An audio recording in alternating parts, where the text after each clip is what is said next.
Good morning. This is the Cowboy State Daily Morning Show with Jake. The new way Wyoming wakes up.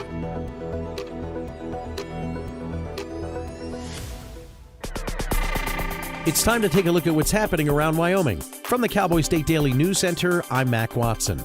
An investigation into the June shooting death of a Pine Bluffs crop duster and former university-level rodeo athlete is now closed. Cowboy State Daily's Claire McFarland reports that the Laramie County Sheriff's Office announced Wednesday that Patrick Gross acted in self-defense. Kevin Heffley charged Patrick Gross with his truck, and the trucks collided, and then Heffley gets out of his truck and attacks Gross in the driver's seat of his truck and is punching him. Gross shot Heffley during this time, and Heffley, while sustaining this gunshot injury for a short while, actually clung to the moving truck and continued the attack, and then he succumbed to his injury. Wyoming self-defense laws say a person has the right to use reasonable force, including deadly force, when facing an imminent threat of death or serious injury. The Sheriff's Department said in a statement that Gross believed he was in immediate danger and acted accordingly. The Federal Nuclear Regulatory Commission has found that the Bill Gates-backed Cameroon project poses no adverse impact to the environment. Cowboy State Daily's Jackson Walker reports that this is a major step forward for the project. This distinction is a huge victory for project organizers due to the fact that this is the first such facility to receive such a distinction. Now, this is another crucial hurdle in the project step of being fully certified by the NRC. TerraPower President and CEO Chris Levesque is cheering the announcement. In an email to Cowboy State Daily, Levesque writes, TerraPower has been committed to bringing the next generation of nuclear power to fruition.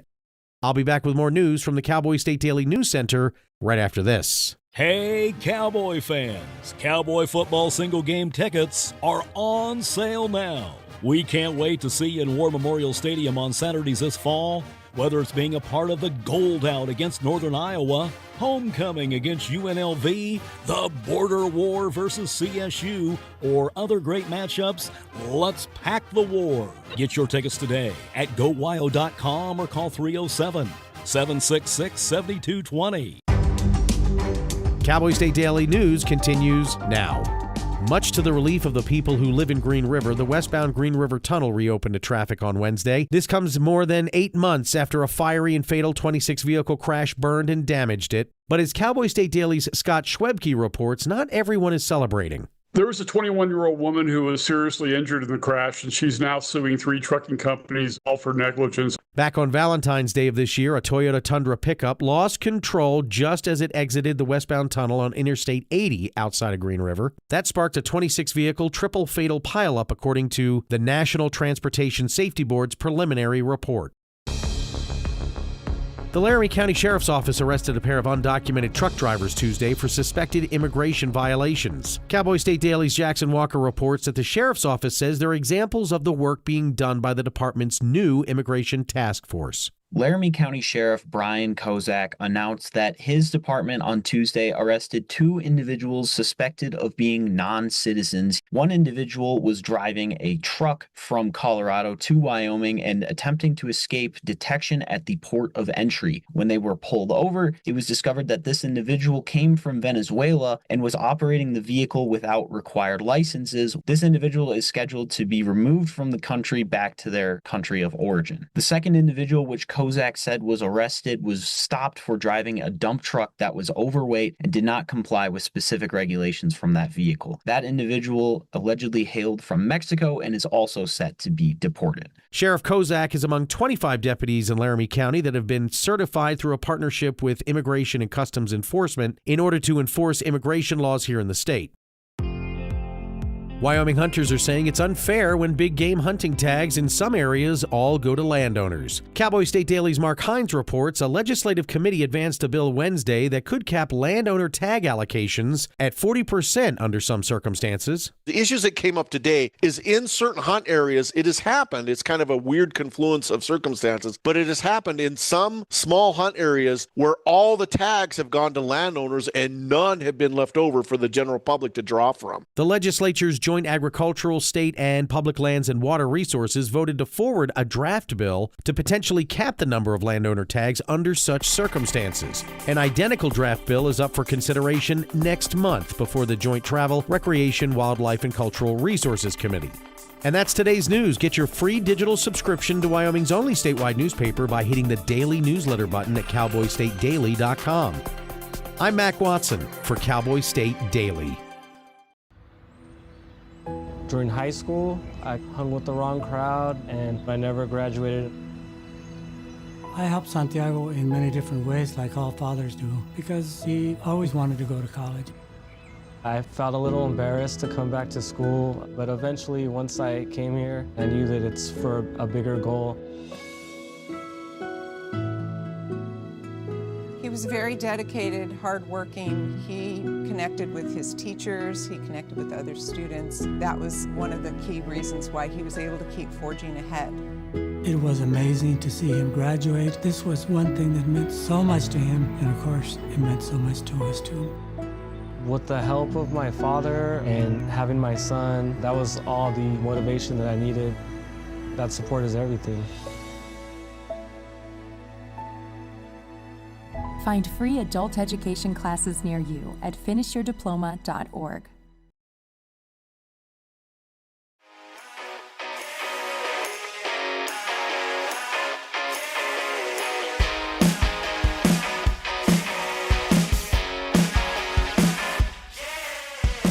Cowboy State Daily Show on a Thursday, day before Halloween. Is it Halloween Eve? Because Halloween is an eve.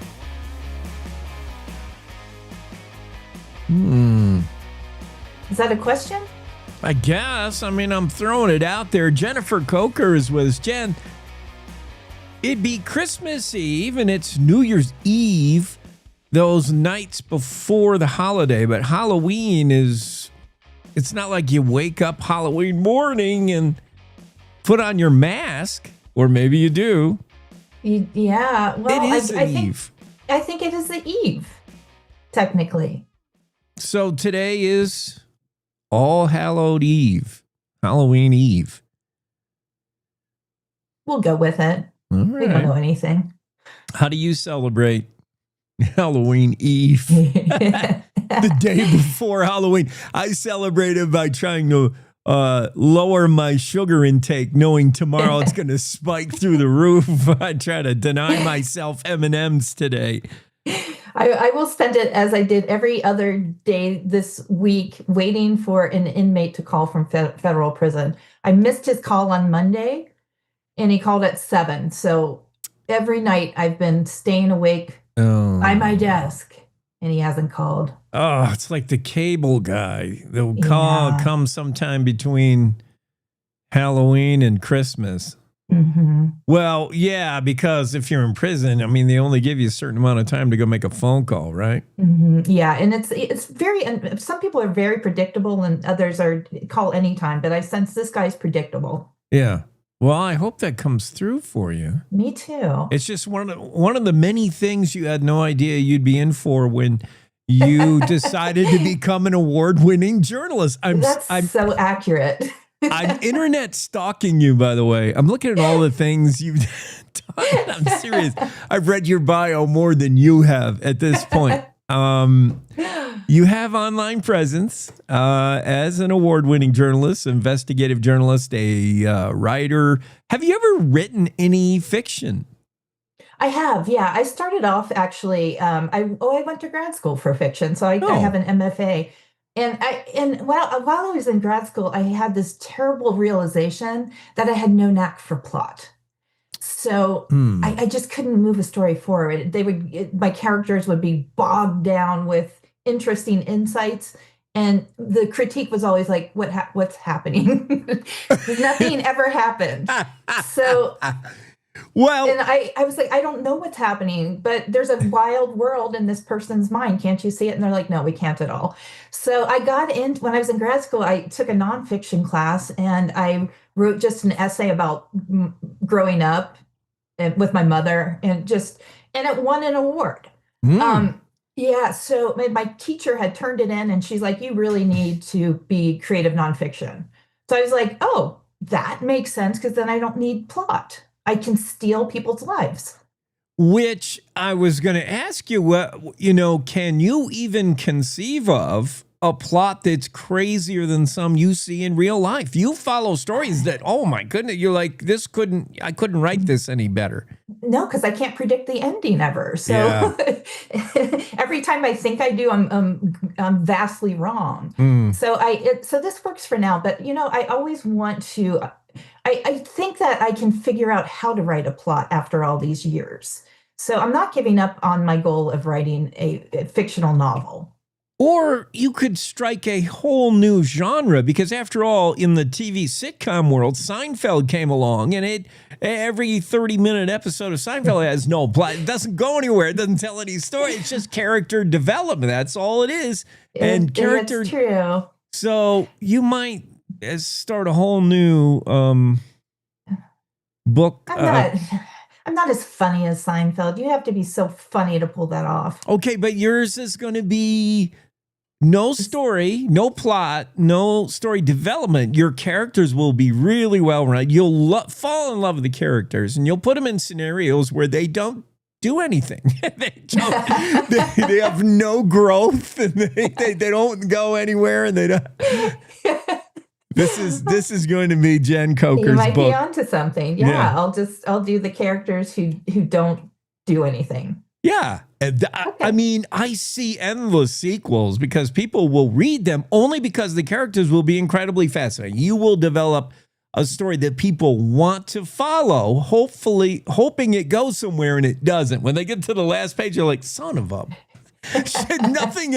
And then the next book will come out where you will promise to deliver that plot. It just never happens. Yeah, the payoff never comes. You might be onto something. I'm going to work on this, Jake. Perhaps. But it does. I could see where, you knew you were gifted in writing. You could write. You're making up stories. You can see characters because you're a good observer of characters, probably, and you can write a character. But you're like, where is the story going? And now I see how you fall in naturally to your sweet spot. Your skill set in journalism is these stories of missing people, these stories that have no plot ending.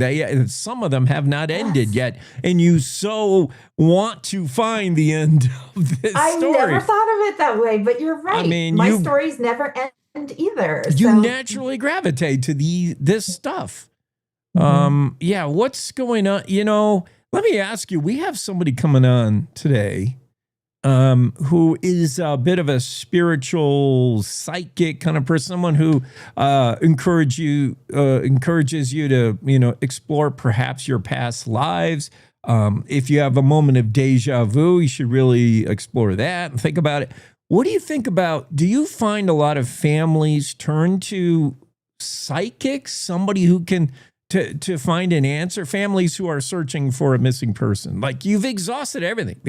The private investigator, you spent all your money and he hasn't found anything out, and you've tried everything and it's years now, and then along comes someone who says, I can sense if you let me touch so-and-so's boots, I can maybe find out where they are. Do people do that? I'm sure they do. Oh, absolutely. Absolutely. The psychics actually come to the families. Oh, yeah. And I'll tell you what, having investigated once a psychic, and you get so desperate. So you're just like, why not? Yeah. So I was working with a private investigator, and a psychic came in with a tip where she thought the woman had been thrown off this bridge. And it was close enough to us where it was about an hour away. So we're like, let's go see this.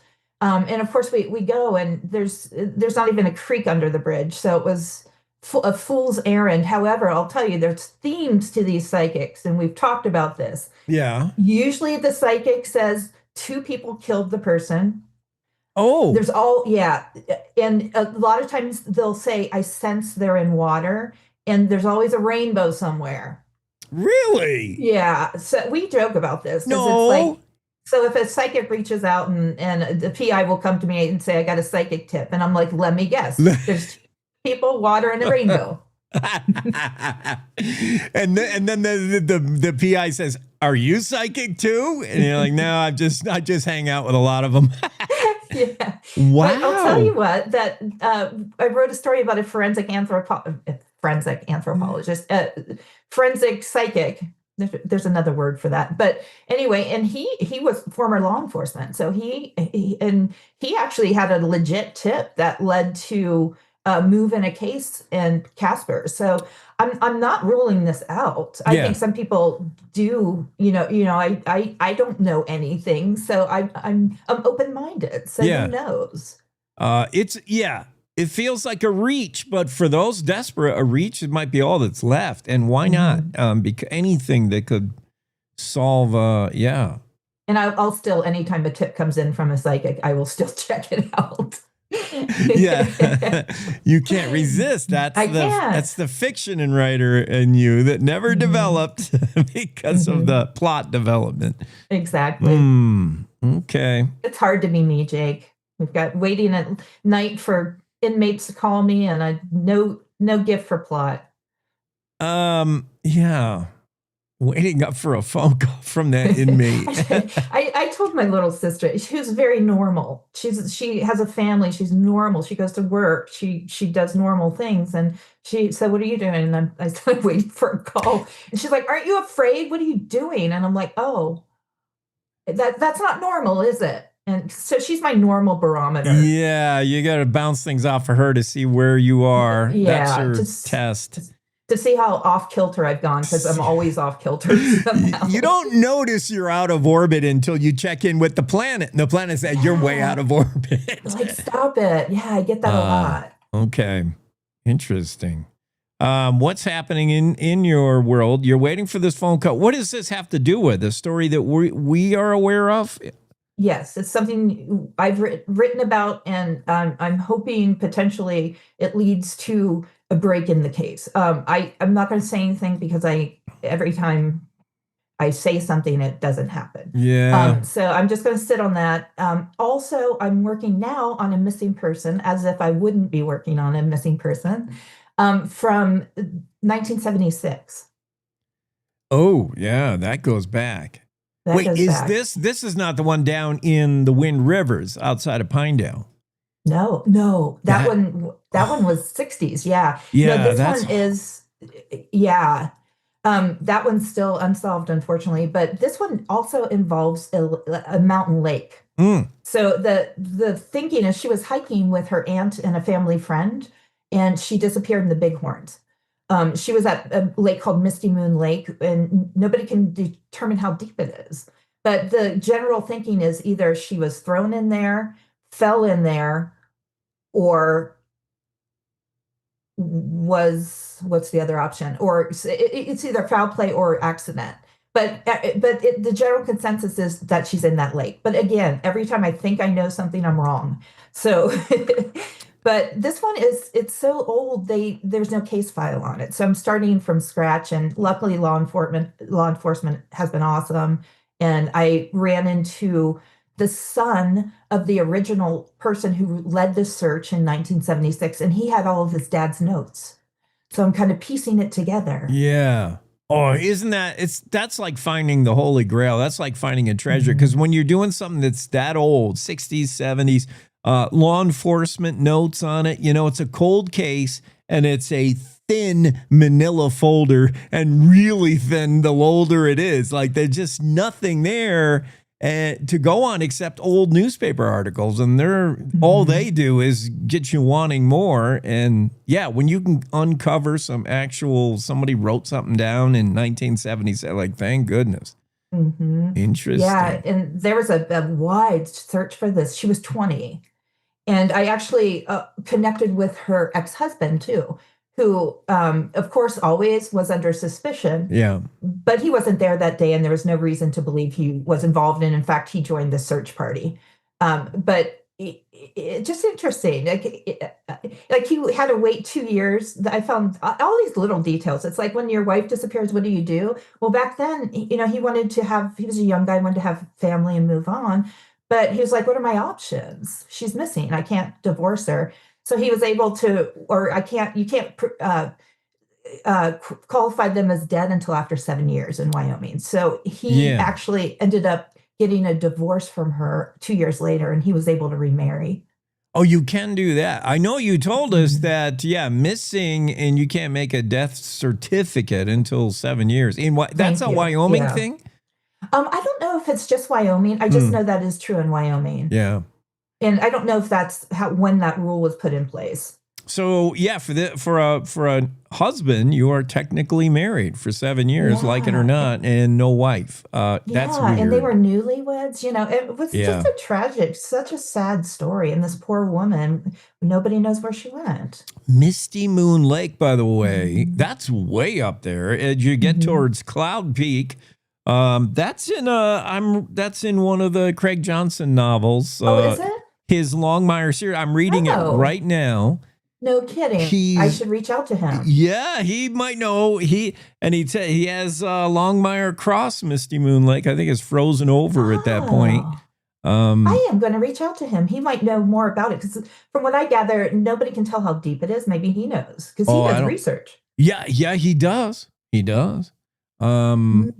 He's trailing a madman, chasing a madman, and he's climbing. And the whole time, Longmire's thinking, "Where is he going? He's going to the top of Cloud Peak. He's not going to get away. Pretty soon, I'm going to get him because he's got nowhere to go. He keeps going up." And he talks about Misty Moon. And I think it's technically in Bighorn County. So she was in Johnson County, and so I think that lake is technically Bighorn. Yeah. I don't know what I'm saying. It's early, Jake. I can't get it together yet. It would be, west of Johnson County. I don't know. Is that the next county over? Bighorn? Yeah. Yeah. I mean, you don't respect county lines when you're out in the wild climbing toward, Cloud Peak. What do you care, Misty Moon, where it is?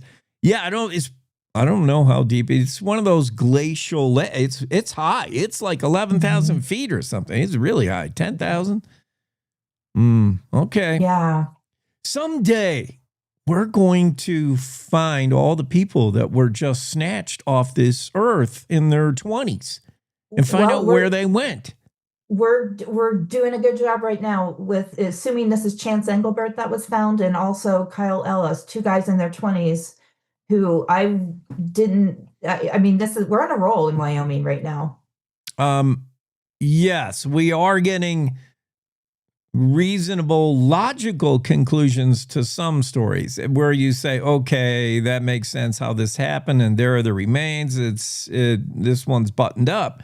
But I'm talking about the ones we never do solve. And there's your fiction novel. There's a place people go when they walk off the earth. And we never get police, cold case that never ends. There's a place they go when they were taken. Ooh, I like it. I like it. I'll have to think about this. All right. Meanwhile, real life is stranger than fiction sometimes. And stay on it. I hope you get that phone call from him.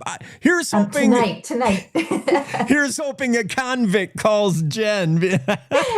Welcome to my life, Jake. Yeah, crazy. Have a great weekend. You too. All right. Bye-bye. Cowboy State Daily. It's Jen Coker, and she's toiling away for you and me and all of us at Cowboy State Daily working on stories. And sometimes being an award-winning journalist means waiting by the phone, hoping it'll ring, hoping it's that call from the Correctional Institute. We'll be back with more.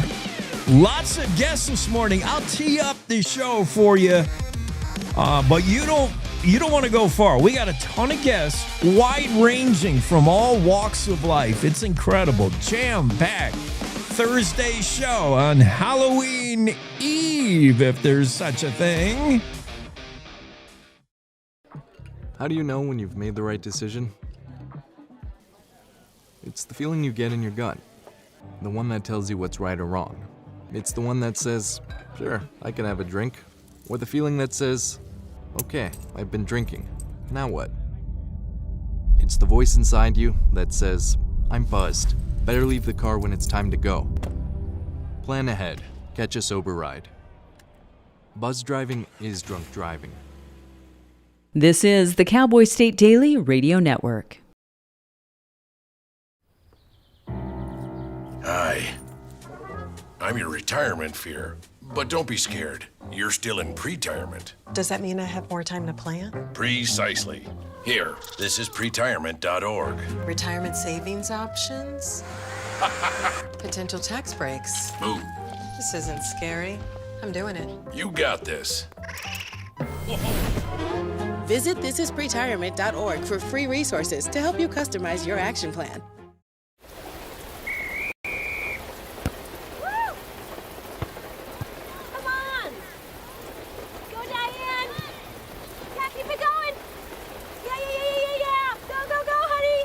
If you love them enough to drive an hour to cheer them on as they get beat 11-0 in the rain, then surely you'll check nhtsa.gov/the right seat to make sure they're correctly buckled in the back seat. Throw that ball, Diane. Woo! You got this. So as a technical sergeant, E6. I served in Vietnam in 1969. I am a U.S. Army veteran. Have you ever helped a fellow veteran? Of course. Yes. Try to always be there for each other. I do my best reaching out to my brothers and sisters in arms. Have you ever asked for help yourself? It's always tough, right? I can't say that I have. I mean, If you don't have someone to kind of help you guide those thoughts, it can be really bad. Eventually, you just can't deal with it on your own. I guess it's a part of the military too, right? Service before self. It was drilled in, service before self. And you start to question, maybe people would be better off without me, When you realize that you're not alone, once you take that first step, there's so much support.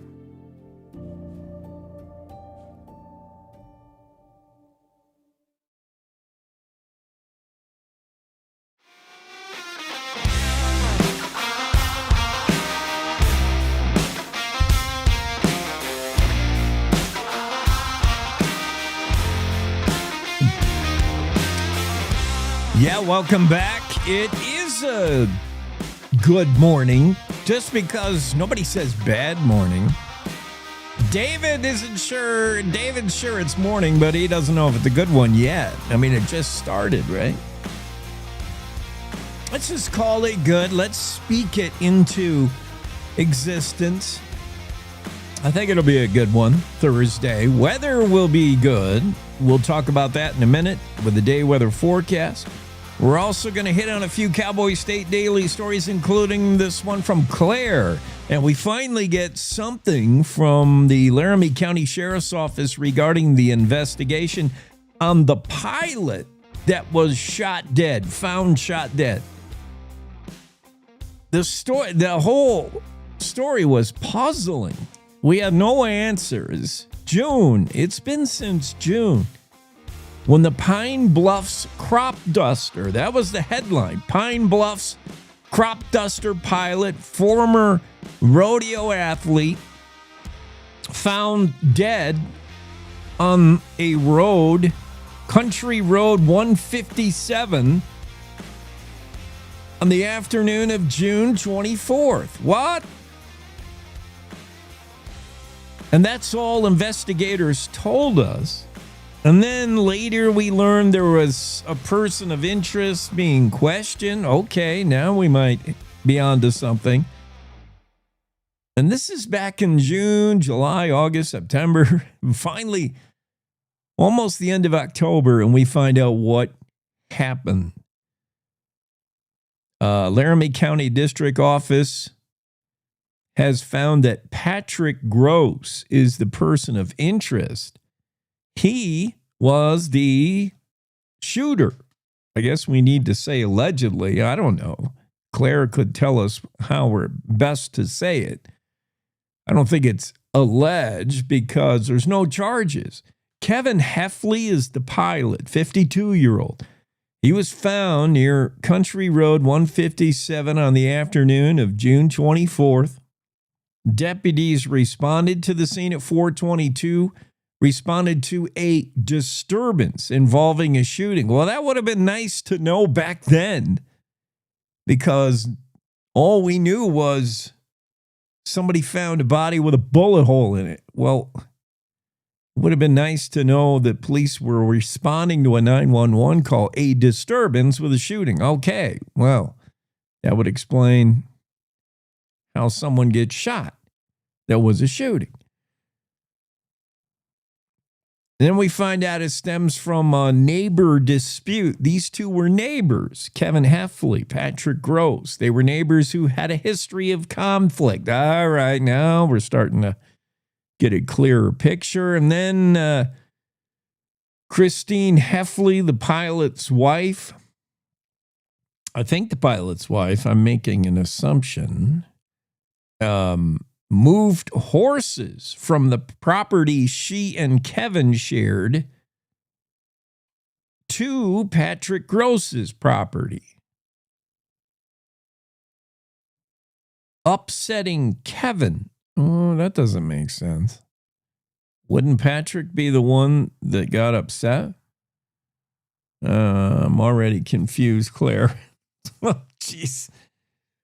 Yeah, well, I didn't mean to get that deep into it. Well, we sort of know, assuming I can make sense of the Claire McFarland story, we sort of know how, why a pilot was found shot dead. No charges. It was called self-defense. So these two got into it over horses, and two neighbors that have had, it didn't take much apparently to have them get into it. This time, shots fired. We're going to meet Kai Montoya, the 2-year-old who's not going to be looking for candy in his basket when he goes trick-or-treating tomorrow. He can't eat candy, and he can't eat anything. He's fed through a tube, this 2-year-old. There are hopes that he'll one day learn to eat, but right now, he doesn't know how.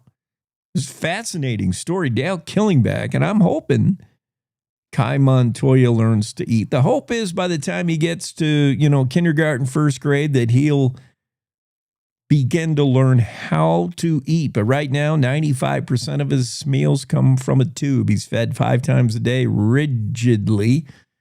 And we'll tell you why that is. The new ICE task force to find those illegal truckers has already made a big bust. This is a guy who would have been tooling around on the road on I-80, presumably, without a CDL. He's got an expired license, a DUI, suspected immigration violations, undocumented. This is a guy who 18-wheelers shouldn't be out there driving truck. A nuclear panel is given the golden seal of approval, or the green seal of approval in this case, to the Bill Gates-backed Kemmer project, the Natrium project in Kemmer that Bill Gates is behind, calling it of no impact, no adverse impact to the environment. That's saying something. I don't think any oil and gas operation can say that. But the Natrium project proposes no adverse impact to the environment. That's a seal of approval from the Nuclear Regulatory Commission. When contacted for the story by Jackson Walker as to what that means, the NRC said, I don't know if they said anything. All Jackson got was a message saying, we are on hiatus, or we are in shutdown. No comment during shutdown from the NRC. They're not getting paid. You're not getting answers. Oh, wow. We got a cool video. Yet another video of wolves eating elk. Second day in a row, a video of wolves eating elk. This one happened in Yellowstone. And what happens when your dinner is floating away in the Yellowstone River? Well, you got to go get it. That's what wolves do. Wolves chase down food. That's how they eat. And we got the video of a wolf just trotting down the river trying to get the runaway elk carcass. Cool video.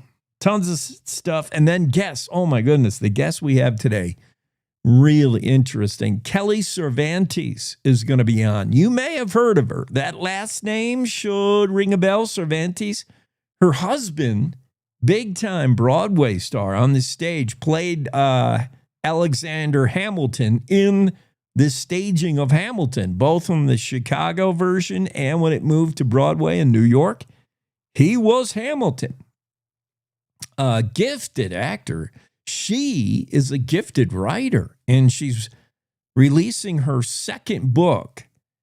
And the first one was huge. New York Times, USA Today bestseller list, all kinds of accolades and awards for Kelly Cervantes. And unfortunately, the book, its topic is not a bright, positive one, or maybe it is. It gives hope for families dealing with special needs kids. She had a special needs girl, Adelaide, who eventually died. She had this epileptic fits. She had basically what Kelly and her husband found later was their young Adelaide had a brain that was disintegrating, and she wouldn't have lived, and she didn't live. She died actually this month, a year ago, 2 years ago, maybe longer. A couple years ago, maybe.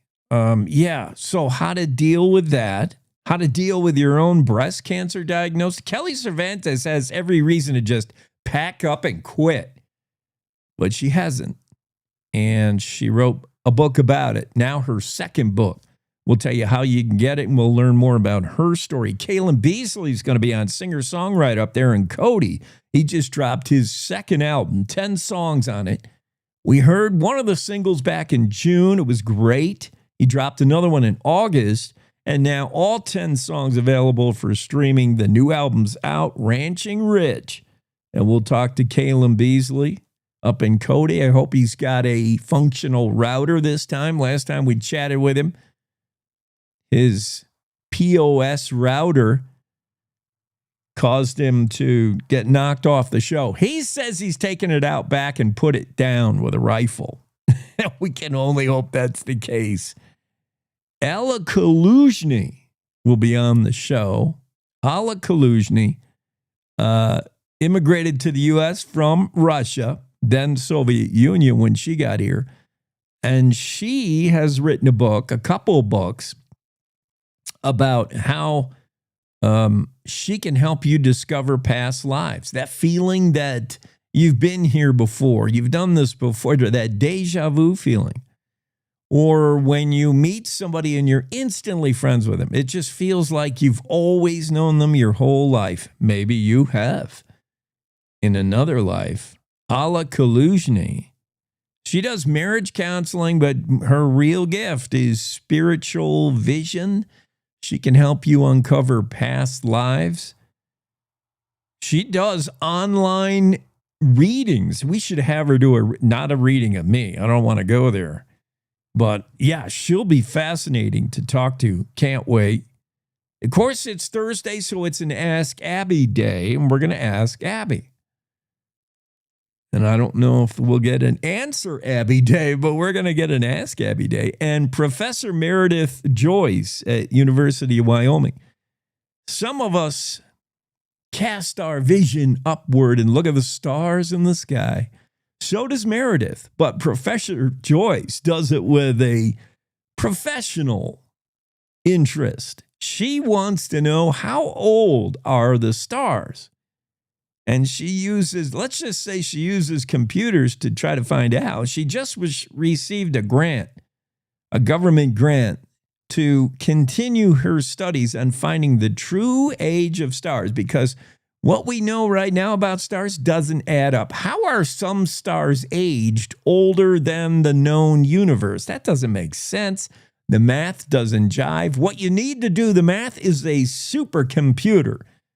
And Professor Joyce just happens to have access to one. And she tears them up, man. She's hard on a supercomputer. When she's done with them, they are smoking and exhausted. Professor Joyce will come on and tell us about her latest project on aging the stars. And it may change everything we know about the universe.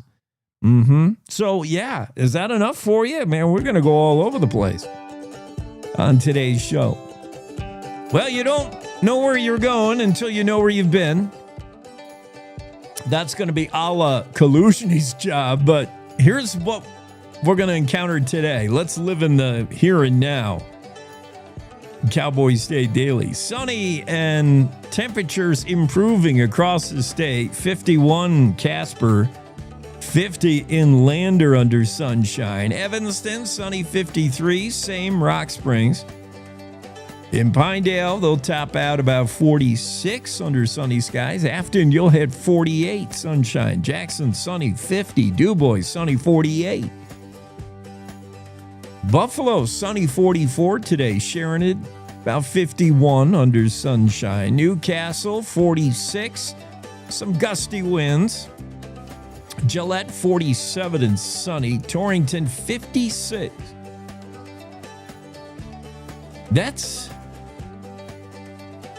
Is that the hot spot? I think it is. 56. Lusk, 47. Sunshine. Cheyenne will be sunny and 51. Sunny and 48 in Laramie. And in Rawlins, sunshine, 48 degrees. So 40s, pretty much 40s and 50s, right? Across the state with plenty of sunshine. Can't find a cloud today.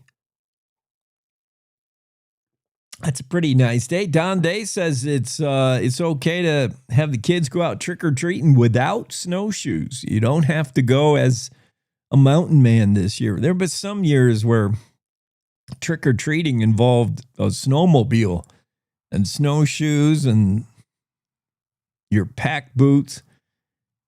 Should be okay this year. Not bad at all.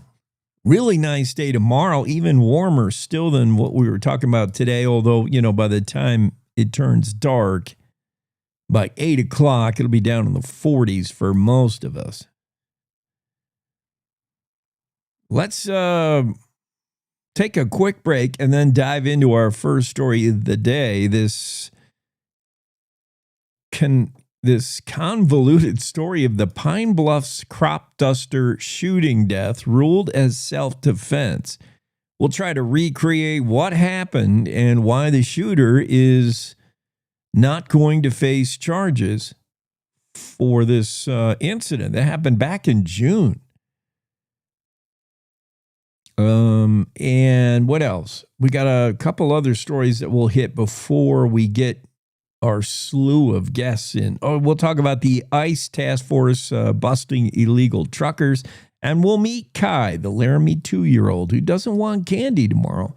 He'd rather have stickers or a book or something because he doesn't eat. Very interesting. That story from Dale Killingback. We'll do all that right after these words.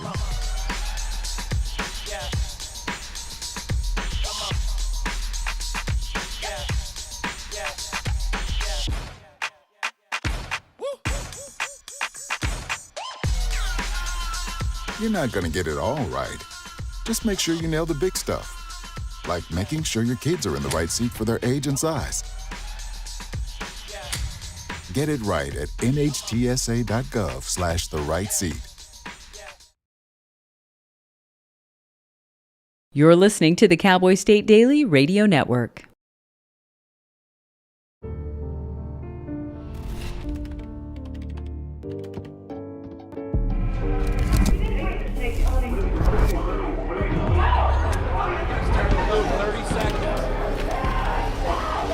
I'm an ex-drug dealer, and I'll be your sub today.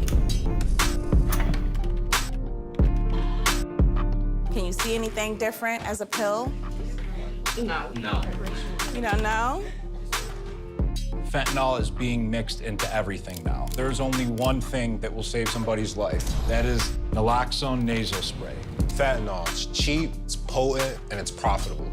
Why would drug dealers put a lethal dose of fentanyl in drugs if they know it's so harmful? Really just all about the money.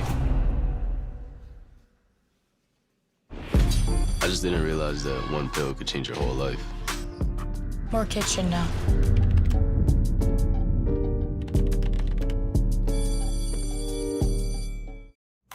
Emma, did you hear? Todd's in the hospital. Who's Todd? He got a collapsed lung from vaping. He thought it was cool. Not Cool. Promise you won't vape, Emma. It can lead to a lifelong addiction, and we can't be friends if your lungs collapse. Bogus. Wacky sitcom teens aren't the best people to talk to your kid about vaping. Hey, you got a minute? You are. Start the conversation with your child about vaping today. When the uniform comes off, the battle doesn't always end. Too many of our veterans are fighting silent wars with trauma, with loss, with hopelessness. Downrange Warriors stands in that gap, offering peer support, purpose, and a brotherhood that saves lives. You can help. Visit downrangewarriors.org because no warrior should ever walk alone. Hope is waiting. Be the reason they find it.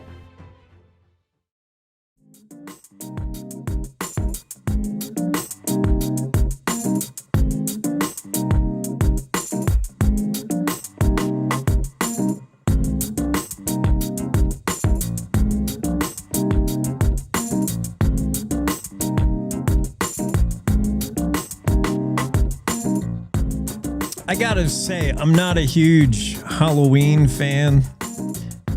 I mean, I don't really celebrate, other than the candy. Yeah, I'm all about candy. I'll take the Skittles, but not necessarily the spookiness. I don't like horror movies, really. And I don't like the Halloween holiday. It's a holiday that's it's a manufactured holiday, really. It's a reach. I mean, what is its derivation? All Hallows Eve. And what are we celebrating? Like spooks and All Saints Day. Originally celebrated by both Christian and pagan origins, remembering the dead, fasting, praying. Yeah, I don't know. It does have pagan roots a little bit, and then probably people will deny it. There's Christian influence apparently from the 8th century, but it seems like trying really hard to insert a holiday into October to make sure every month has a holiday. I know the government is all about that. That's probably instituted by the post office. The post office wants to make sure that they have a day off in every month, to the tune where we have to have a Columbus Day, which is falling out of favor. Does every month have a holiday? February has Valentine's Day. October nearly came and went with no holiday, right? October's got nothing until the very end. On the last day, somebody said, well, we got to have something here. Let's put Halloween in. There is Diwali on the 21st, Columbus Day on the 13th, and Halloween, Yom Kippur for our Jewish friends to start the month. But Halloween, it seems like it's contrived. What is November has Thanksgiving, December, Christmas. January has New Year's Day. It also has Martin Luther King Day, also another bit of a reach. I mean, where do you stop? Martin Luther King, you're also going to have a Charlie Kirk Day. I guess we could insert that into a month that feels disenfranchised. Groundhog Day in February, that's made up. President's Day in February and Valentine's Day, those are all kind of Hallmark manufactured. St. Patrick's Day in March, otherwise March doesn't have much. April's got Easter. May, what's in May? Cinco de Mayo, made up. Even the Mexicans don't celebrate that. Mother's Day, that's made up by the card companies. Memorial Day is in May. Okay. June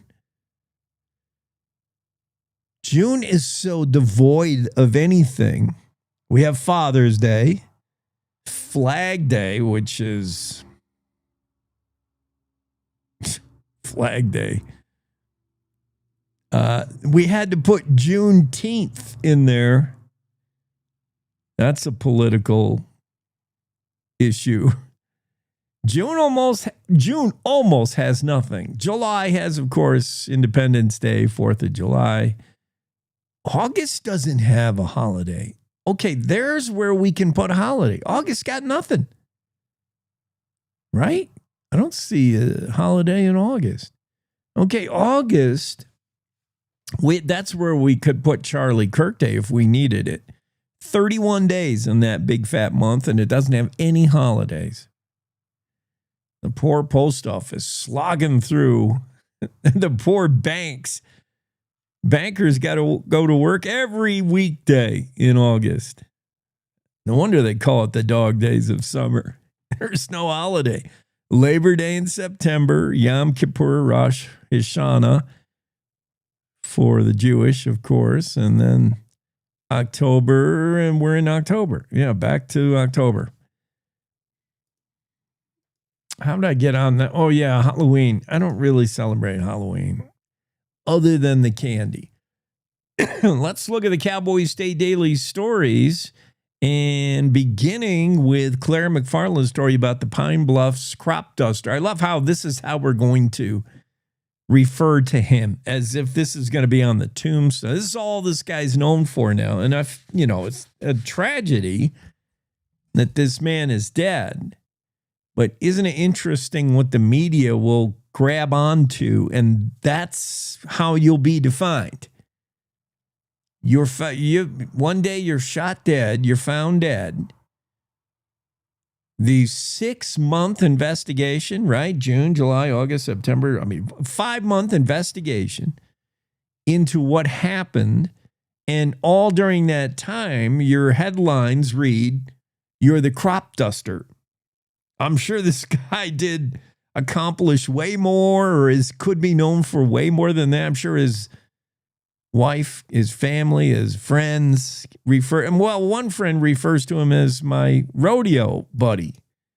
So he does get that designation as well. The Pine Bluffs crop duster is how we've known the victim for 5 months, since June. And then you can throw in the subhead, former university level rodeo athlete. His death has puzzled investigators. I don't know if it's puzzled investigators, it's puzzled us. We haven't known anything in 5 months, and now we finally get word, an announcement yesterday by the Laramie County Sheriff's Office. The announcement referring to a decision by the district attorney saying he's not pressing charges in the shooting, but after the investigation, we're pretty sure Kevin Heffley, the 52-year-old crop duster rodeo star, we know he is still dead, still shot by Patrick Gross. And the DA says Patrick Gross acted in self-defense. Deputies responded to the incident 4:22 in the afternoon. A disturbance involving a shooting. This is on June 24. Country Road 157. Earlier that day, here's where I'm sort of getting confused. Earlier that day, Christine Heffley, I'm assuming related to the deceased, a wife or somebody, moved horses from the property she and Kevin Heffley shared. Okay, I'm with it so far. And they moved them to Patrick Gross's property. And this, the statement reads, was upsetting to Kevin. That part I don't get. Unless Claire's got it wrong. I mean, if the Heffleys move their horses onto Patrick Gross's property, Patrick Gross would be the one who's saying, "Get your horses off my land." Right? But upsetting Kevin, the statement reads. Why was he upset? Okay, let's read on. The two men had a recent history of conflict. Yes, neighbors can never seem to get along. You should count your blessings if you get along with your neighbor, right? If you don't have to have that hedge line, if you don't grow your bushes high and thick, and you don't have the tall fences make good neighbors, it's a godsend. It's a blessing to have good neighbors. Neighbors that don't mind when your dog goes over there and drops a bomb. Or your goat. Hey, your goat's over here again eating my azaleas. Isn't it great to have an understanding, nice neighbor?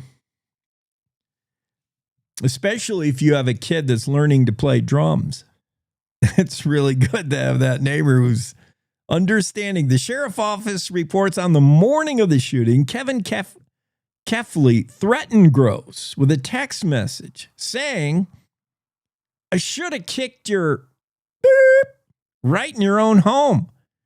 Oh, these two don't like each other. Later, while Gross, the shooter, was parked in his own driveway, Kevin Heffley, the deceased, drove rapidly towards him. Okay, so Patrick Gross sitting in his own driveway. Here comes Heffley roaring at him in a Dodge truck. I think it's a Dodge. I might have added that. Oh, no. Here's where I got the Dodge truck. I said just prior to being rammed, I got the Dodge Ram in my head. So he's coming at him with a truck. Just prior to being rammed by Heffley, Patrick sees like, this guy's going to hit me. He's not going to stop. Patrick Gross shot Heffley's truck in the radiator in order to an attempt to stop the vehicle. So Patrick Gross was already armed and apparently ready for this confrontation, obviously, after getting a text from Heffley saying, I should have kicked your beep. I have a buzzer. I can just play my buzzer so I don't have to do the sound effect. I should have kicked you. It's hard to do the timing when you do it yourself. I should have kicked you right in your own home, says the text. I don't know if the text conveyed that amount of anger as I did, but I'm just trying to act out the story. Heffley's going an estimated 60 miles an hour, coming right at Patrick Gross. Gross sees no other recourse but to whip out his firearm. This is Wyoming. Everybody's carrying. And he shoots the truck in the radiator. Heffley got out of the vehicle. Approached Gross, who was now in his own truck, and punched him multiple times. Well, there is the kicking right there. During the altercation, Gross, who's already armed, after all, he had already shot the truck moments ago, now sees no other recourse but to shoot Heffley. Though shot, Kevin Heffley kept attacking Patrick Gross, still punching him, clinging onto the driver's door of Gross's truck and wailing away. Story embellished by moi. Kevin Heffley kept attacking until he died of his injuries. Wow, this is a guy who's angry right to the end. Angry why? Well, usually alcohol involved. In this case, blood alcohol content 0.143, nearly twice the legal limit to drive. Well, that will do it. Gross believed he was in immediate danger and acted accordingly, according to the statement. Therefore, no charges going to be filed. Kevin Heffley, the crop dusting pilot, former rodeo star, is not that kind of guy, says his friends, shocked. We were on the K-State rodeo team together. Kevin was a bareback rider, said friend Mark Clark of Stonewall, Oklahoma. He said, this doesn't sound like him. He's characterized the crop dusting pilot as a level-headed guy. I guess until now. Huh. Yeah, so just mysterious circumstances, weirdness. on All Hallows Eve. That'll run the hour out for us. We'll get to more stories and more guests coming up on this Thursday edition of the Cowboy State Daily Show with Jake. We're on the X, Facebook, YouTube, CowboyStateDaily.com homepage. Run it back on demand on your favorite podcast platform, and we're syndicated on radio stations across the great state of Wyoming. I hope you're enjoying the show in some fashion. We'll see you again right after top of the hour news. Don't stray far. It's time to take a look at what's happening around Wyoming. From the Cowboy State Daily News Center, I'm Mac Watson. Wyoming hunters are saying it's unfair when big game hunting tags in some areas all go to landowners. Cowboy State Daily's Mark Hines reports a legislative committee advanced a bill Wednesday that could cap landover tag allocations at 40% under some circumstances. The issues that came up today is in certain hunt areas, it has happened. It's kind of a weird confluence of circumstances, but it has happened in some small hunt areas where all the tags have gone to landowners and none have been left over for the general public to draw from. Game and Fish and other people kind of want to keep that from happening without being punitive toward landowners. And so they've come up with this idea of maybe have like a percentage cap. Like an extreme example, winter comes along and kills a whole bunch of big game animals. The number of hunting tags in that area is going to have to be cut. The legislature's Joint Agricultural, State, and Public Lands and Water Resources voted to forward a draft bill to potentially cap the number of landowner tags under such circumstances. An identical draft bill is up for consideration next month before the Joint Travel, Recreation, Wildlife, and Cultural Resources Committee. A wildlife photographer said she was mesmerized watching Yellowstone's Wapiti wolf pack devour an elk near a road. Cowboy State Daily's Andrew Rossi reports that at one point, a rack of ribs tried to make a getaway down the Yellowstone River, but one persistent wolf went after it and got it. Much like a dog trying to retrieve its tennis ball from the middle of the pool, this wolf waded out there and tried to grab it. So fortunately, it continued downriver, but eventually made landfall again, and the wolves finished what they started in terms of getting all the meat off of that carcass. So this is a rare and really unique thing to experience in Yellowstone, especially at this time of year. Wolves tend to stay pretty far away from people during most of the season, but in this case, they happen to make a kill right by the Yellowstone River. Gardner, Montana resident and wildlife photographer April Mead tells Cowboy State Daily that her capturing this moment in nature is, quote, a once-in-a-lifetime opportunity. I'll be back with more news from the Cowboy State Daily News Center right after this. Hey, Cowboy fans! Cowboy football single game tickets are on sale now. We can't wait to see you in War Memorial Stadium on Saturdays this fall. Whether it's being a part of the Gold Out against Northern Iowa, Homecoming against UNLV, the Border War versus CSU, or other great matchups, let's pack the war. Get your tickets today at GoWyo.com or call 307-766-7220.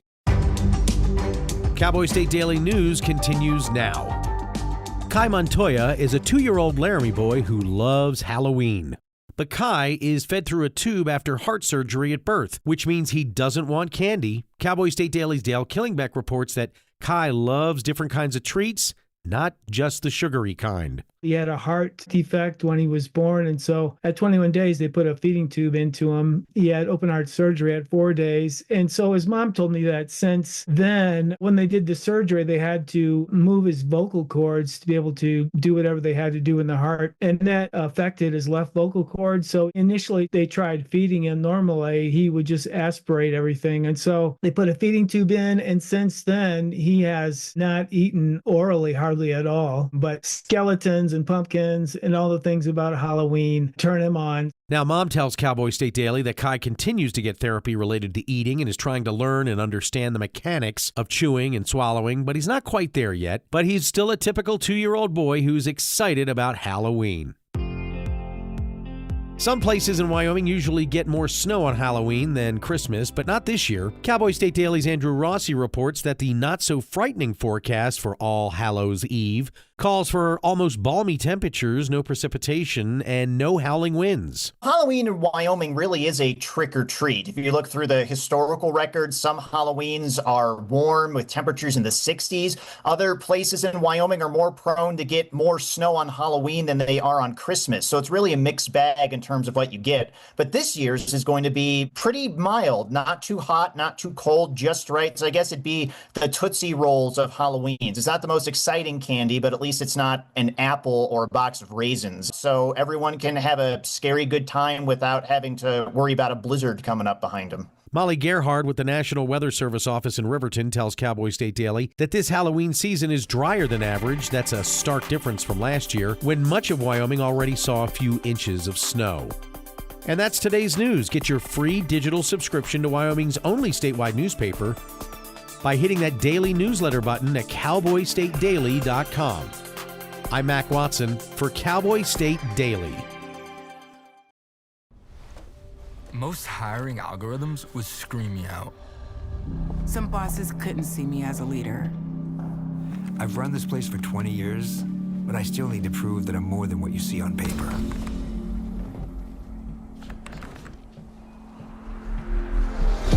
I've been running code as long as I've been able to reach a keyboard.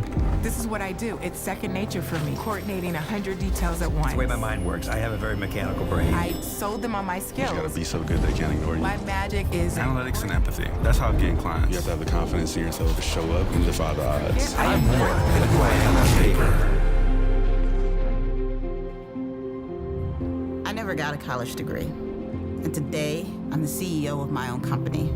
People want to tell me I'm one in a million, when actually I'm one of millions. Stars are all around us. It's time for them to shine.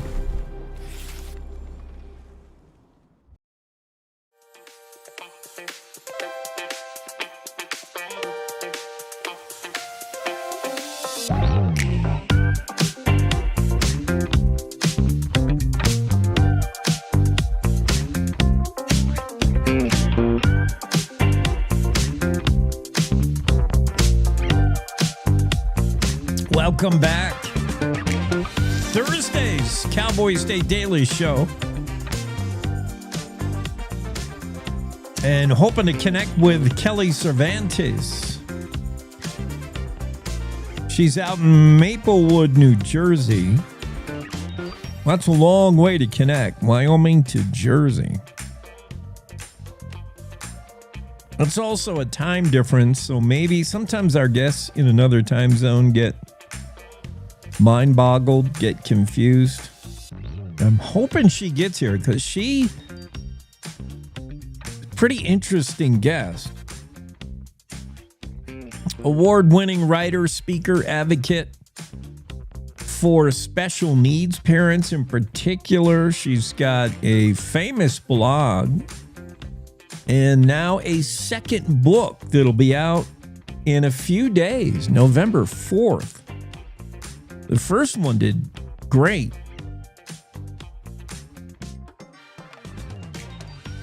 I don't want to tease Kelly further if we can't trust she's going to be here.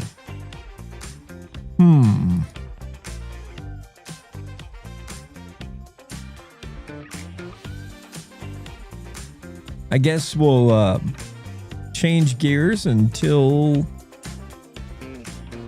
we do hear from Kelly.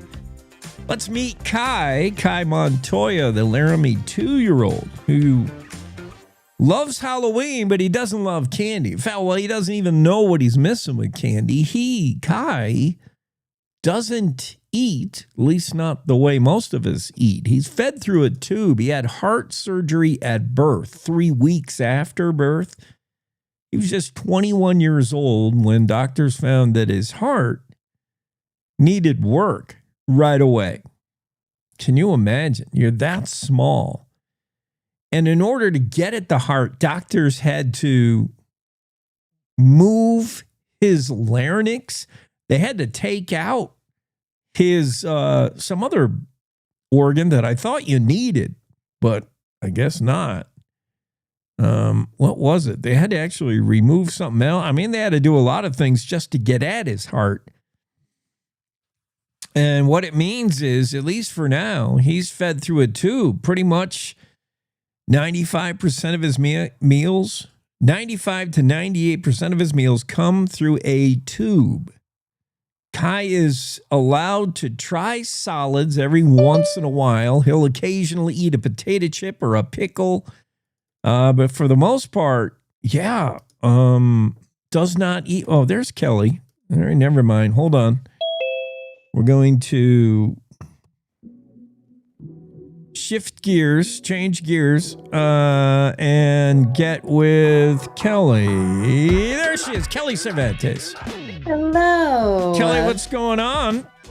You know, it's just a dreary, rainy Thursday morning here in New Jersey. Something like that won't get you down. After all, you've faced way more than that. Let me catch you up on who Kelly Cervantes is. Kelly, I'm going to read your bio just so you'll recognize what a bad bee you are and how much shiz you've done in your life, man. And everybody should just hear their bio read every once in a while. Kelly's an award-winning author, speaker. You may have read her blog, Inch Stones, which I didn't know what that word was. I had to look that up. Inch Stones is a term, and you'll find out it's perfectly suited. That's exactly the word you want when you're looking for any small accomplishment you make when you're a special needs parent or a special needs kid. The stresses, the different joys, and the different challenges with parenting. In your case, Adelaide, and we're going to think about her. Adelaide this month was born and died. She would be in what, like fourth grade now? She would, yeah. She would have just turned 10. The story of Adelaide. And, start out, we're going to talk about your books. You've got Normal, Broken, and you got a new one, The Luckiest, which is dropping here soon, early next month. Before we dig into the books, though, explain why when people look at you and your husband and your two kids, they see one who's going to be a future New York Yankees star shortstop. Jackson, I have great hope. And please don't tell me he's going to play for the Cubs. Oh, good. Well, so I have to tread carefully there because we love our Chicago people, but I'm born in St. Louis. I'm a diehard Cardinals fan. So. All right. Well, wherever he goes, Jackson is a baller. Watch out. This kid's going to play baseball. So when people see you, the fam, there's 4 of you, but there's 6 of you. Explain. Yeah. So which is a really hard thing. I think a lot of parents who have lost a child, and I think even if you're a child and you've lost a parent, there are these tricky questions, or if you've lost a sibling, and one of them is, for me, how many children do you have? Because they see our family of 4, and if they don't know our story, they don't know about my son Elvis, who we found out at a 20-week ultrasound that he was not going to survive birth, and they don't know about Adelaide, who normal pregnancy, born seemingly healthy, and then everything kind of went off the rails shortly after that. She had her first seizure when she was 7 months old and never developed typically. We found out when she was about 3.5 that her condition, we didn't know what it was, the underlying, but that it was neurodegenerative. And 5 days before her 4th birthday, she passed away. And then we would find out 4 years after that, because we donated her brain to the Undiagnosed Diseases Network. The underlying genetic condition, alphabet soup, DEND5A. But there's 6 of us, but everyone only sees 4, and it's a big disconnect. Well, I mean, I can't imagine what it was like carrying on, like trying to be a normal family, which includes, well, I don't know how normal. The husband is a Broadway star, Miguel. He's Alexander Hamilton in the hit stage of Hamilton, both in Chicago and New York. So he's trying to do that. I mean, when you're doing Broadway, man, you're on stage like 7 times a week, 1 day off, right? 1 day dark. Yeah, you're doing your thing, and then you got a medical team on speed dial because Adelaide almost every day probably is something like. What was that like? That's different. Miguel described it perfectly. He said that it was like having a rocket in one hand and a parachute in the other. And you're just being pulled in these wild directions, and it was tough. Within 1 week of moving to Chicago for Hamilton, Adelaide is in the hospital with pneumonia, and we discover that she's going to need to have a first an NG tube and then a G tube to feed her. She's not going to be able to eat orally anymore. And I remember sitting in the hospital with her. I'd never left her in the hospital before. At this point, she's almost a year old, but she's already spent well over a month of her life in the hospital at that point. And I'm talking to one of the nurses, and I'm like, oh, my husband is going to be throwing out the first pitch at Wrigley Field today. And she's like, well, you have to be there. I'm like, but how do I leave my daughter in the hospital to go do this? And she's like, you're going to have to learn how to trust other people. And so I did. I'm like, they gave me the speed dial to the front desk of the pediatric floor she was on. And, I went and supported Miguel. But that was our life for 4 years. It was the highest of highs and the lowest of lows. He's singing the national anthem at a Monday night football game. And I'm checking with our babysitter, who has to be a nurse, as to how many seizures Adelaide has had. I'm walking out of a pharmacy, picking up Adelaide's latest anti-seizure medication, and I pass the magazine rack, and there's my husband on the cover of a magazine with Lin-Manuel Miranda. And I'm grateful that, Miguel being Hamilton, landing this job allowed me to be home with Adelaide. And I'm eternally grateful for that. The job came into our lives at a time where money makes a big difference in everyone's life. But when you have a medically complex child, the health insurance, the financial security, it took a lot of the stress away that I think other medically complex families feel. And incredibly grateful to that. It was the most bizarre, wild, wonderful, excruciating time of my life. I hope that takes the cake in the story of my life, because it was wonderful and amazing and heartbreaking. Yeah. All of that, I'm sure you can catch up and dive deep in the blog Inchstones, which you can find. We'll tell you how to get that. But all of this is recounted in the first book, Normal Broken. How do you live that life? Kelly just explained, not easy. But how do you then live in the aftermath? That's even harder, Kelly. And the first book, your debut book, and you're a gifted writer. I've read your blog. I've read you are a great writer. Published in the Chicago Tribune, which I am also, by the way. Long story. Chicago Sun-Times, Cosmopolitan, and then the books, Normal Broken. And I don't know if I can encapsulate the whole book, but basically it's probably with how do you deal with grief? And I love this. Everybody grieves differently. And I like this, the subtitle to the book, When You're Not Sure You Want to Heal. Because when immediately after Adelaide's passing, and you're like, and sometimes we're told, be in the moment, be in the pain. It's okay to feel that pain. It's okay to be there. But then you forget to get out of there. Time will lessen the pain, but it will not heal. You haven't truly healed. So is that what the first book is? Yeah, the first book it's more prescriptive. It has a little self-help angle to it. I do tell my story, but the goal is I'm looking at all of these grief books, and they all made the assumption that I wanted to heal. And the truth of the matter was that I didn't. I had no interest in healing, because I thought that healing meant moving on from my daughter, and that was just never going to happen. So I wanted to write the book that sort of fit in that niche before you choose, to help people get over that initial hump, to take that first step to choose healing. And so this book is really those first 2 to 3 years after my daughter died, to help anyone of any kind of loss really take that first step, because I think that loss is loss is loss. Leave the grief Olympics aside. What we are grieving may be different, but how we experience grief is so similar. Yeah, I can completely see that. So what is, you write this book, does really well. You can find it on Amazon, Normal Broken, the grief companion for when it's time to heal, but you're not sure you want to, you're not ready to. I get it.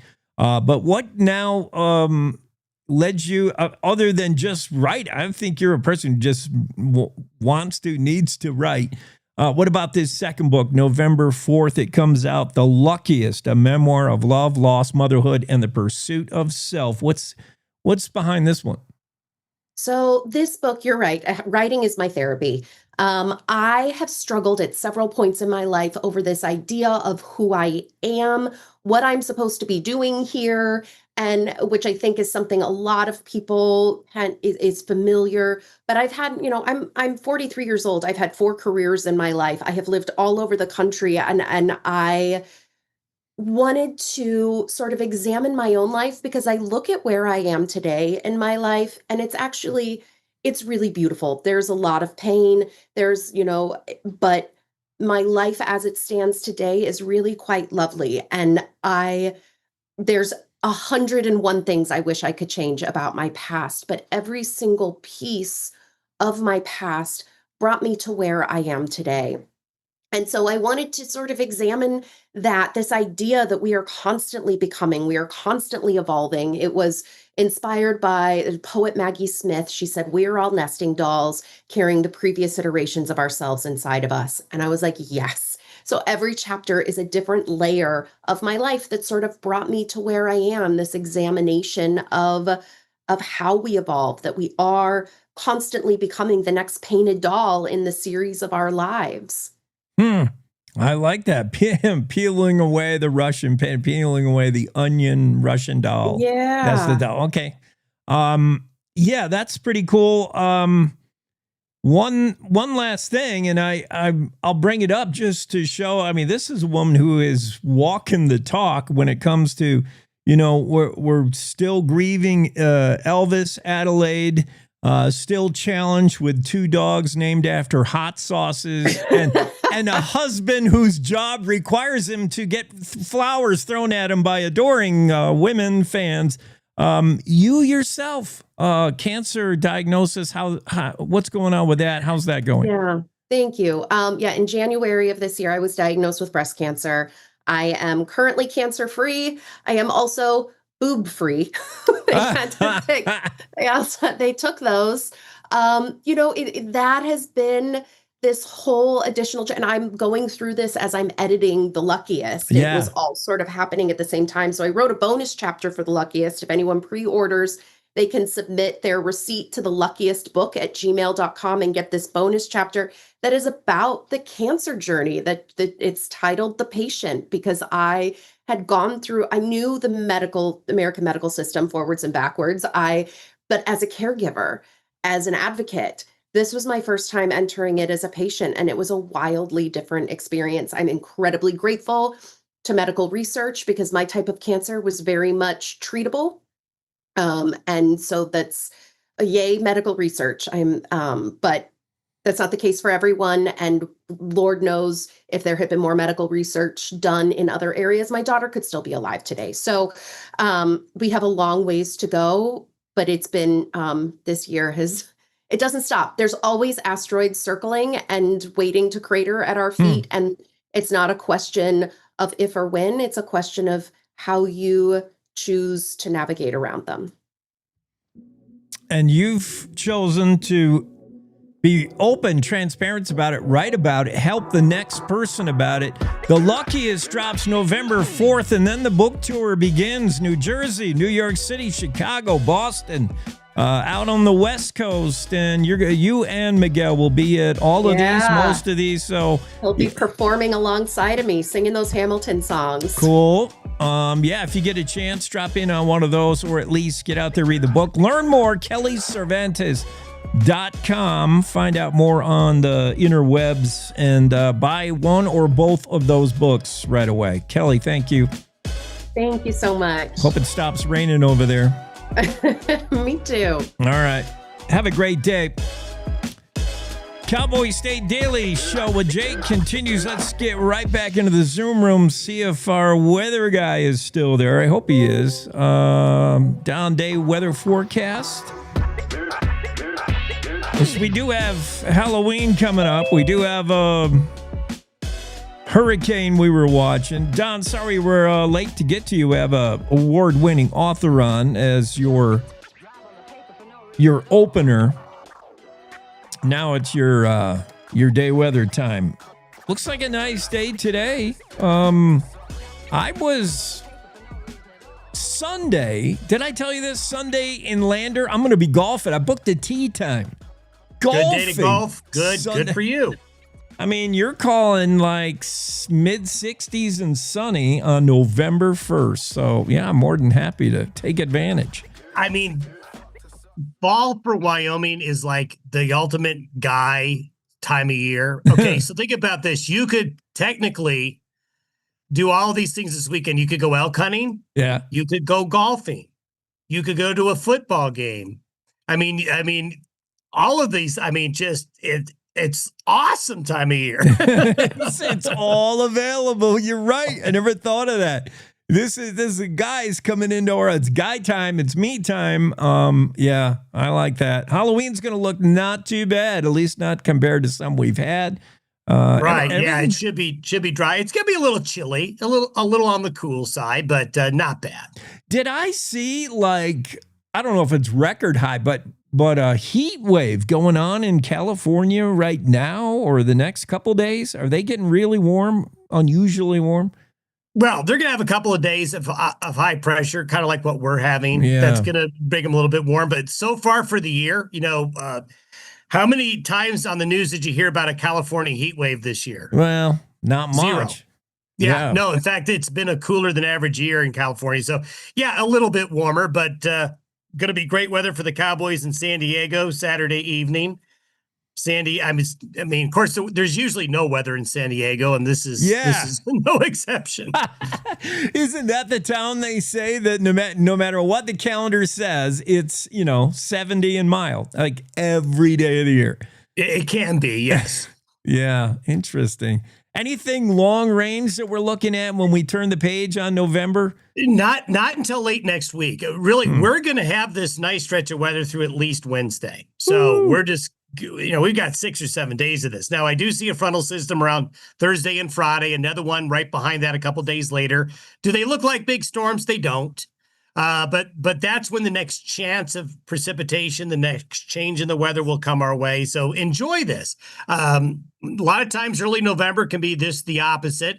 Although when November starts as good as it's looking, beware for the end of the month. Oh, that's a good Farmer's Almanac kind of quote from Don Day. Yes. Okay. Thanks, Don. Have a great. Well, no, don't have a weekend yet. We need you tomorrow to make sure nothing changed. Yeah, exactly. More boring weather tomorrow. Okay, good. Don Day with the day weather forecast. Take a break. Coming right back with Kaylin Beasley after this. Every morning, America wakes up to reheated outrage and copy-paste commentary. Yeah, I don't follow talking points. I follow common sense. If that hits a nerve, good. It means you're still alive. No spin, no fluff, no kumbaya. Just Jake. Serving up truth, sarcasm, and grit. Stirred by hand and seasoned with reality. I don't yell, I don't pander. I just call it like I see it, and trust me, there's plenty to call. From the capital to the county fair, if it's worth talking about in Wyoming, Jake's already on it.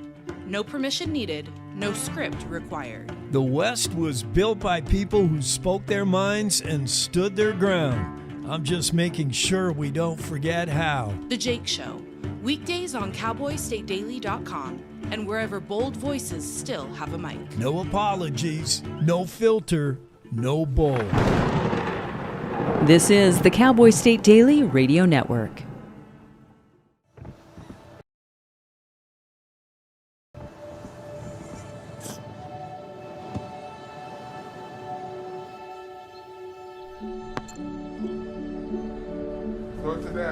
don't remember how it started.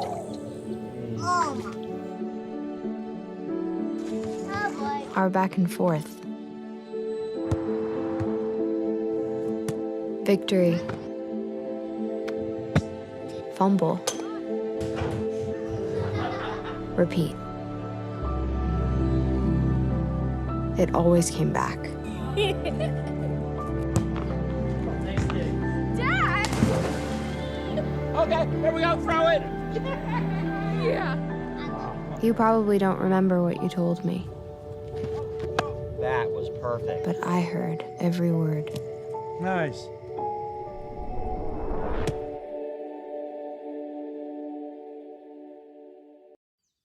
Jason, let's go see your room.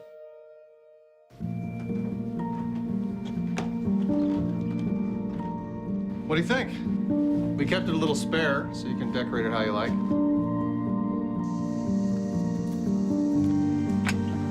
Dinner. Go. Excellent. Soccer is fun. Yeah, I saw you guys out there. We're the family. Yeah. Oh, I thought you were on my team.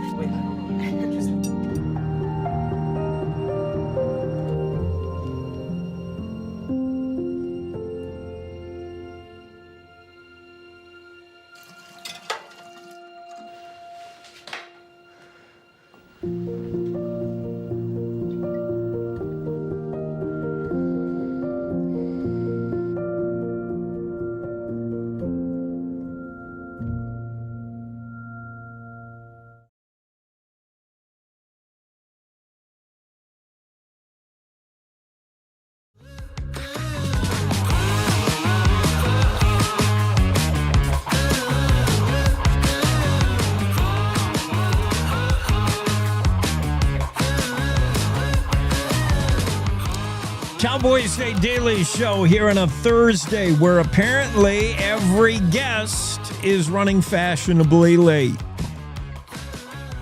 Kelly Cervantes, she didn't have the Zoom link, so that's my fault. My bad. Kalen Beasley, he's a musician, so, you know, you're lucky to get a musician anytime in the morning. Kalen, the singer-songwriter, Wyoming troubadour. Kalen Beasley has got a new album, Ranchin' Rich. You heard the title cut. That dropped back in June, I want to say. June 27th. That's the single with Ned Ledoux. And Ned, sometimes Ned sounds so much like his dad, Chris Ledoux. Every once in a while, you'll hear Ned and you'll be like, oh my goodness, that's Chris. And you can really hear it in Ranching Rich because Ned does this talking part in the song. And Chris has a talking part in a song. Chris Ledoux, the song, doesn't Chris Ledoux do a song about the guy who rides in the middle in a pickup truck? That's the best place to be when you're doing the bench seat pickup truck from the 1970s and you're out there tooling on the ranch. We're talking about the kind of pickup driving where you never get out of first gear. You're just driving the ranch roads and you get to the gate and nobody wants to be the guy driving because you have a chore, you have work. Nobody wants to be on the far other side, on the passenger side, because you're the guy who's got to get out and open the gate and close it behind you. You want to be the guy in the middle of the pickup truck. Little piece of advice there. As I stall for time for Kalen Beasley, maybe he didn't replace that router. Last time he was on the show, he survived for a while, and then his router was so ugly that he froze up. His router was built by Alexander Graham Bell. We're not saying his computer's old, but its IP address is 1. That's an old office joke. Yeah, Kalen B. I don't know if it's antiquated equipment or Kalen just maybe he was out playing last night. at some saloon in Wyoming. Him and the Honky Tonk Arcade, his band. Let me double check the Zoom room, and then I'm going to just give up. Yeah, I don't see him. Perhaps we got our wires crossed. Let's assume that's the case, and we can move on anyway to other Wyoming stories. That seemed to be the good luck charm for getting Kelly on. I just started talking about another story. Laramie County puts the new ICE task force to work. They made a couple of big busts. Just recently, the LCSO arrested a pair of undocumented truck drivers. You didn't think it was I have to admit, I didn't think it was that big of an issue. I thought, how many really truck drivers out there are undocumented or in violation of something, or, just immigrants from another country that can't speak English? How many of them really? And we found out, there was a story not long ago, I think Claire might have written it, that there was almost there was like 900 something incidents of truckers pulled over that were non-English speaking or suspected immigration violation. It was a high number. I was surprised in like the span of a year.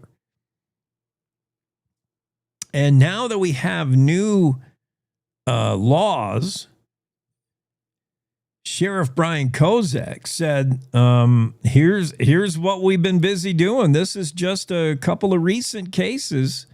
The new immigration task force out there making sure that every trucker is legal, making sure they have their CDL, making sure their paperwork is in order. And Laramie County Sheriff's Office new immigration enforcement powers, meaning they have the power to make arrests, to make stops of truckers, where previously it was Wyoming Highway Patrol was the only agency that could do that. Now the Sheriff's Office can do that, and they did. On Tuesday alone, they arrested a pair of undocumented truck drivers. One operating with a license that was suspended because of a DUI. Oops. That driver reportedly bypassed a Wyoming port of entry. So don't think that guy didn't know and wasn't trying to hide something, presumably. And he just blew off the port of entry where he was supposed to stop and weigh in, etc. That driver originated from Venezuela. He was going 17 miles an hour over the speed limit while evading inspection. So, yeah, he hit the port of entry doing 17 over and was looking to just avoid it. Oh, I'll say. Laramie County Sheriff Brian Kozak said they pulled him over. He had no commercial driver's license, was driving on a Colorado operating license. And the license was suspended after a DUI. So, yeah, 3 strikes and you're out. Kozak also reported the trucking company employing the driver was suspended by the U.S. Department of Transportation. So this is a known company hiring known drivers that shouldn't be driving. Yeah, this is an issue. And Kozak said during he did a YouTube video, or he did some kind of video on the Facebook page, the Laramie County Sheriff's Office Facebook page. And in it, Sheriff Kozak said, this traffic stop I just told you about was an unsafe, unlicensed, undocumented driver who has been detained by our deputies and now is no longer a threat to the community. Good job, Sheriff Kozak. I like it. He noted deputies Tuesday also stopped a dump truck from being overweight. The driver of that vehicle, they found out, was a non-citizen from Mexico and was also set for deportation. Guy who isn't supposed to be in the country, in fact, was on his way out of the country. And he's driving a dump truck on Wyoming highways. Jackson Walker has the story of the Cowboy State Daily. Good job by law enforcement. Good job, SO at Laramie County. With the new ICE enforcement task force. I like it. Jackson Walker also has this story about Bill Gates's Natrium project in Kemmerer, this new neo-nuclear facility is supposed to be the next age nuclear, and it's going to eat Wyoming uranium. The whole project sounds great, except for some. I think the mayor of Kemmerer says he's heard from some people who don't like skin in the game. The Federal Nuclear Regulatory Commission, the NRC, found that Bill Gates-backed Kemmerer Natrium project poses, quote, no adverse impact to the environment, unquote. It is the first advanced commercial facility to receive such distinction. Every time you talk about energy, pretty much, there is always an adverse impact to the environment. Almost always, right? I mean, oil, drilling for oil, does that adversely impact the environment? In a way, you're digging into the ground, you're digging through water table, you're drilling through, and just the platform, the infrastructure of oil and gas is in the way of migrating wildlife. There are impacts. And then there's the pollution. You know, the burn off of unwanted gas. There's adverse impacts to the environment, and it's a trade-off, and you decide how much you can handle, how much you can take for the good of, making the energy, of extracting the energy. If it's a dam and you're doing hydro, there are fish impacted by dams, certainly. If it's wind and solar, there are birds impacted by wind and solar. Certainly by wind, we hear about the turbines that can kill birds, strike birds. There's the view shed that's compromised when you have to look at them. There's a downside to every way we want to get energy out of this earth, except for perhaps TerraPower. Bill Gates-backed development in Kemmerer just received the seal of approval from the NRC, saying there is no adverse impact to the environment. What is harmed here by this facility? Assuming it doesn't melt down, which we're getting assurances from all these nuclear agencies promising, hey, this is safer than flying. This has been made so safe. These things can't melt down like they did in Chernobyl, like they did in 3 Mile Island. That kind of stuff's not going to happen anymore. We're promised. So assuming no catastrophic failure, TerraPower and similar new age nuclear facilities have no adverse impact to the environment. At least this one doesn't. TerraPower, the NRC. They act independently of the United States government, tasked with safeguarding public health as it relates to nuclear energy. So the NRC is under no governmental pressure to sign off, to rubber stamp TerraPower. They looked into it and they say, hey, this facility is running green for you greenies, using words the greenies understand. Not to say the project has received open arms and hugs and kisses. Kemmerer Mayor Robert Bowen said he and the city support the project. He got a chance to meet Bill Gates. In fact, he sat down to a poker game with Bill Gates. You really get to know somebody when you play poker with him, right? Mayor Bowen said he had the opportunity to meet Gates over a poker game in 2024 when Gates was in Kemmerer for the Natrium groundbreaking, TerraPower's groundbreaking, and found Gates to be agreeable, highly intelligent, very likable man, he said. But he has heard, he says, from emails and texts and phone calls, He said there are a few naysayers, but that's going to be everywhere, Mayor Bowen said. He said, I get more phone calls, emails, and texts from people in Florida speaking against this project that I do in my own backyard. And it's not the project they're negative about for the most part, said Mayor Bowen. It's the people. It's Bill Gates. And he said, look, I've met the guy, and he's very likable. I got no personal issues with him. I don't get it. Meanwhile, Kemmer and everybody on the city council and the mayor, they're all pro Terra Power. That thing is going to be online before you know it here soon. Jackson Walker's story in the Cowboy State Daily. You're going to want to check that out. We'll take a quick break, and I think we're going to get Jackie Dorothy in here. Yes, Jackie is ready to go. She has a sense of timing. Jackie Dorothy next, right after this quick break. Wyoming is the cowboy state. From corner to corner, there are so many stories to be told, and more cowboys and cowgirls are turning to the Cowboy State Daily News team to keep them in touch with what's happening both locally and in other parts of Wyoming.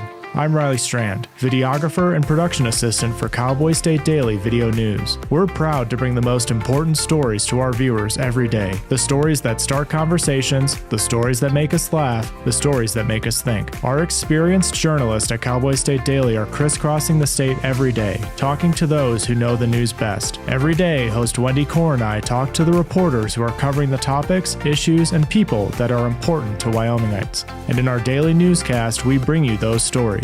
Tune into the Cowboy State Daily video newscast every morning, only on cowboystatedaily.com. You're listening to the Cowboy State Daily Radio Network.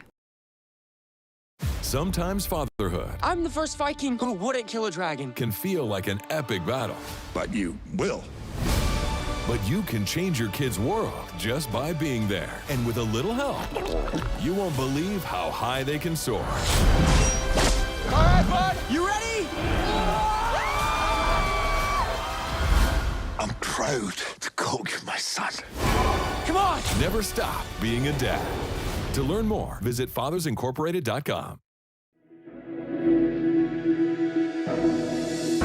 Logan Wilson here at the M Building in Casper, Wyoming. They do more than just support businesses and private events. They support nonprofits by offering reduced rates to help the community thrive.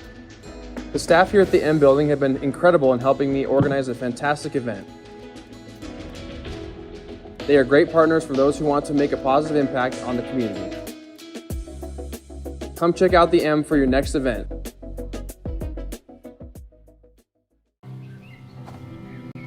For decades, I've taught you everything I know.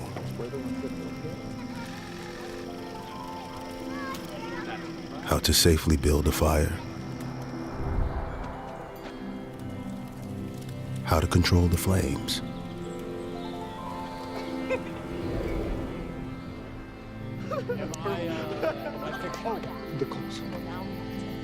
What to do with hot coals. How to secure your chains.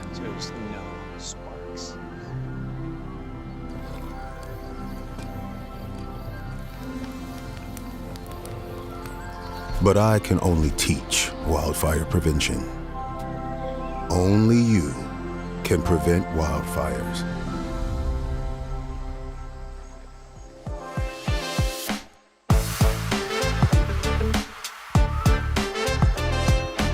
Cowboy State Daily show on a Thursday. Jackie Dorothy live from Boilermaker Country.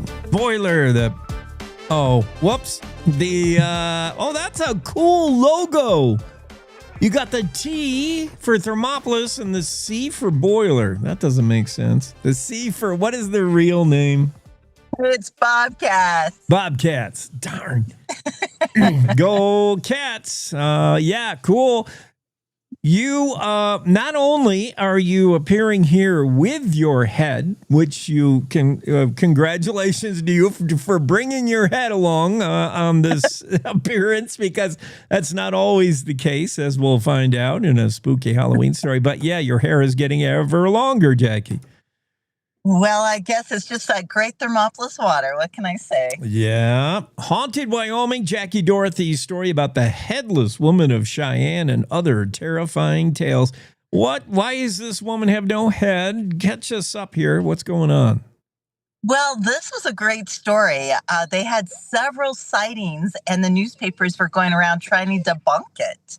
So you had two competing newspapers, the Cheyenne Daily Reader, or Leader, as they like to be called, and then you had the Trib. So the two of them, the reporters were going head to head saying, this can't be true. And the women all said, it's true, and we're avoiding that house. There were several sightings of this lady walking around with her head under, without a head. And the reporters are like, it was just a prank.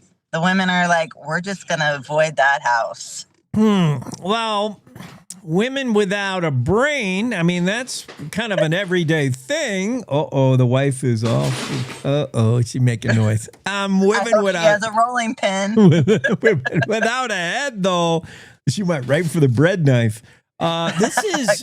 Is this 1900? This is going back a little ways. It really is. I think the date's in there. It's the late 1800s, early 1900s. Yeah. And I think maybe 1903, around there.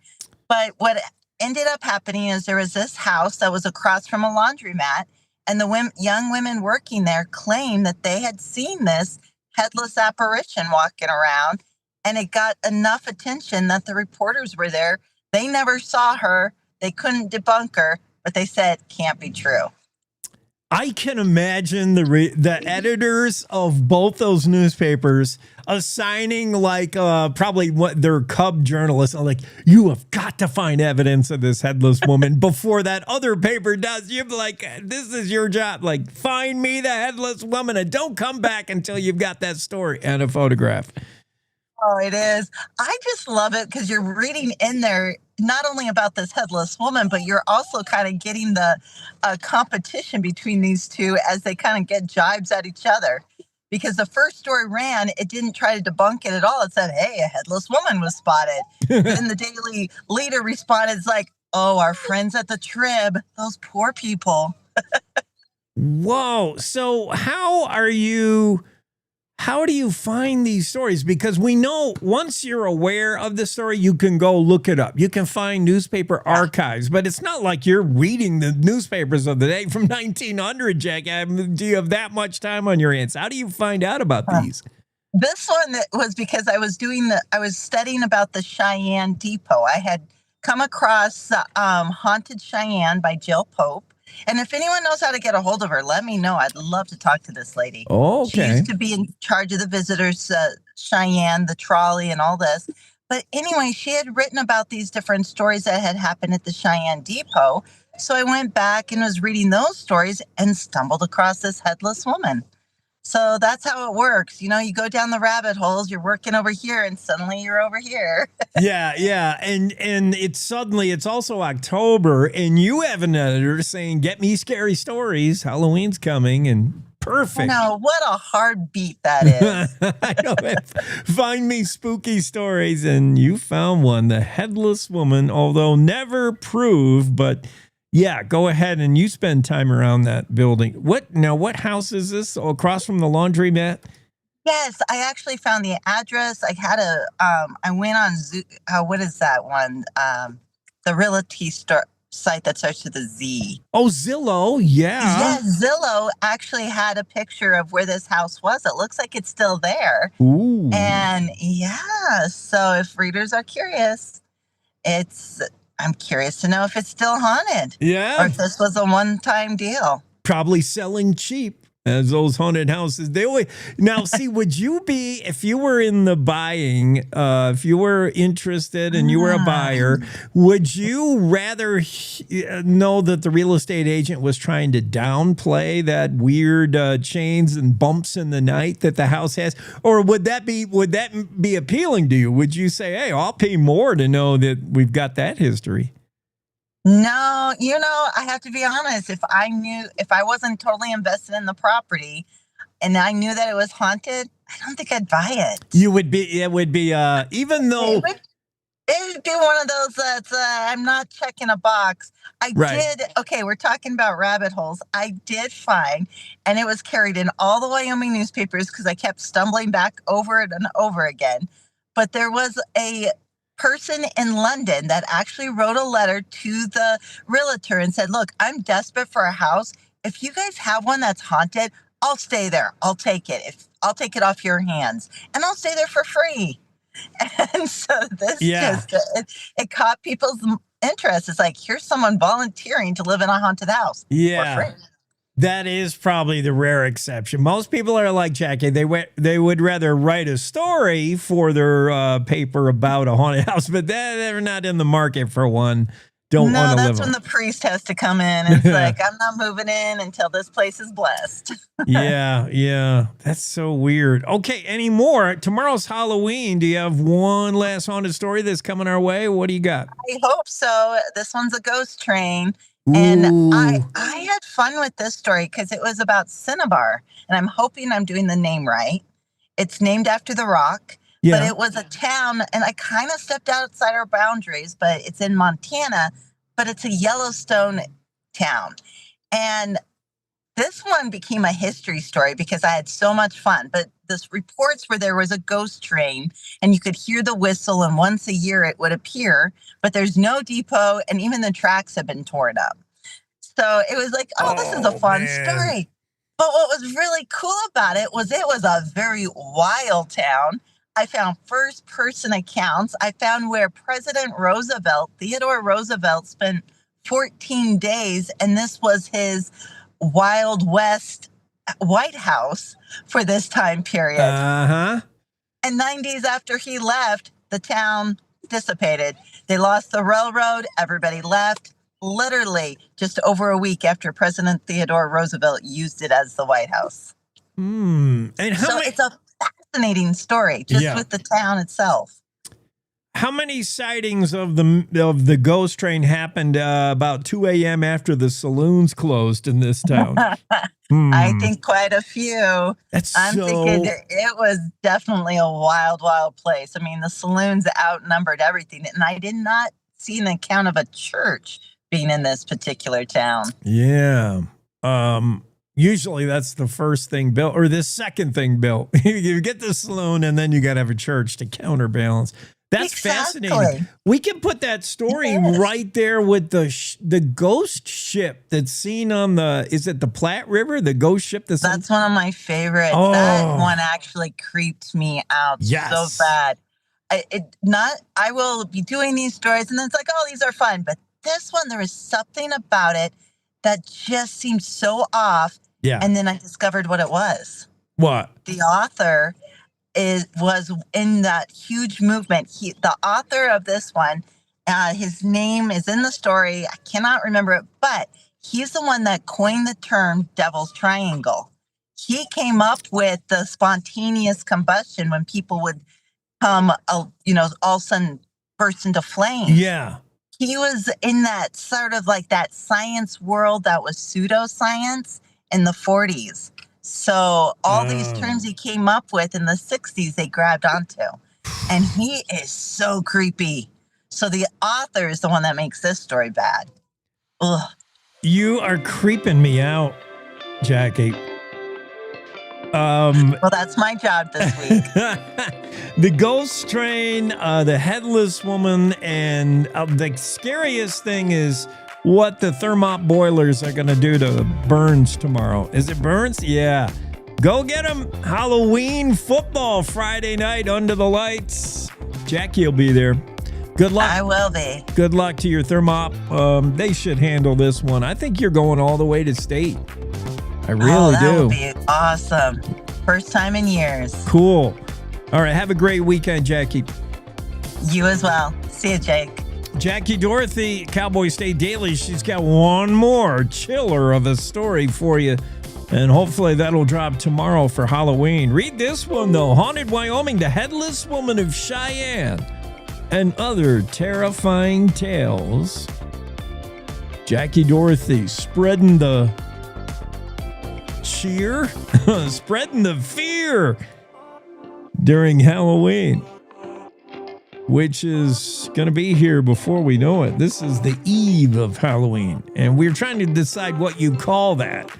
The night before? All Hallows Eve?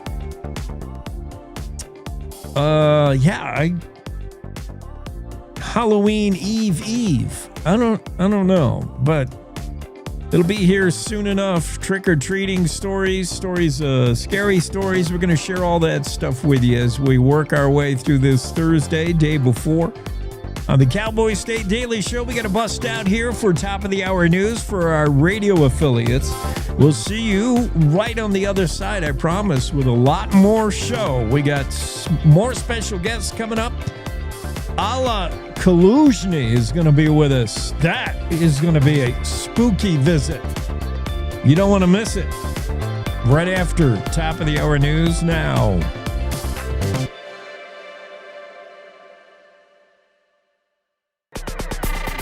It's time to take a look at what's happening around Wyoming. From the Cowboy State Daily News Center, I'm Mac Watson. An investigation into the June shooting death of a Pine Bluffs crop duster and former university-level rodeo athlete is now closed. Cowboy State Daily's Claire McFarland reports that the Laramie County Sheriff's Office announced Wednesday that Patrick Gross acted in self-defense. Kevin Heffley charged Patrick Gross with his truck, and the trucks collided, and then Heffley gets out of his truck and attacks Gross in the driver's seat of his truck and is punching him. Gross shot Heffley during this time, and Heffley, while sustaining this gunshot injury for a short while, actually clung to the moving truck and continued the attack, and then he succumbed to his injury. Wyoming self-defense laws say a person has the right to use reasonable force, including deadly force, when facing an imminent threat of death or serious injury. The Sheriff's Department said in a statement that Gross believed he was in immediate danger and acted accordingly.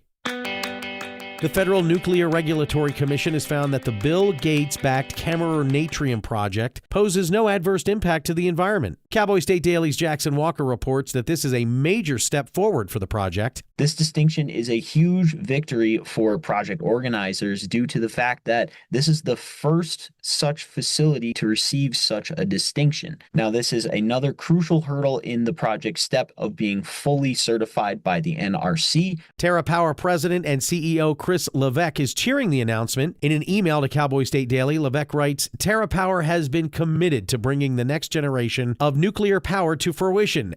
I'll be back with more news from the Cowboy State Daily News Center right after this. Hey, Cowboy fans! Cowboy football single game tickets are on sale now. We can't wait to see you in War Memorial Stadium on Saturdays this fall. Whether it's being a part of the Gold Out against Northern Iowa, Homecoming against UNLV, the Border War versus CSU, or other great matchups, let's pack the war. Get your tickets today at GoWyo.com or call 307-766-7220. Cowboy State Daily News continues now.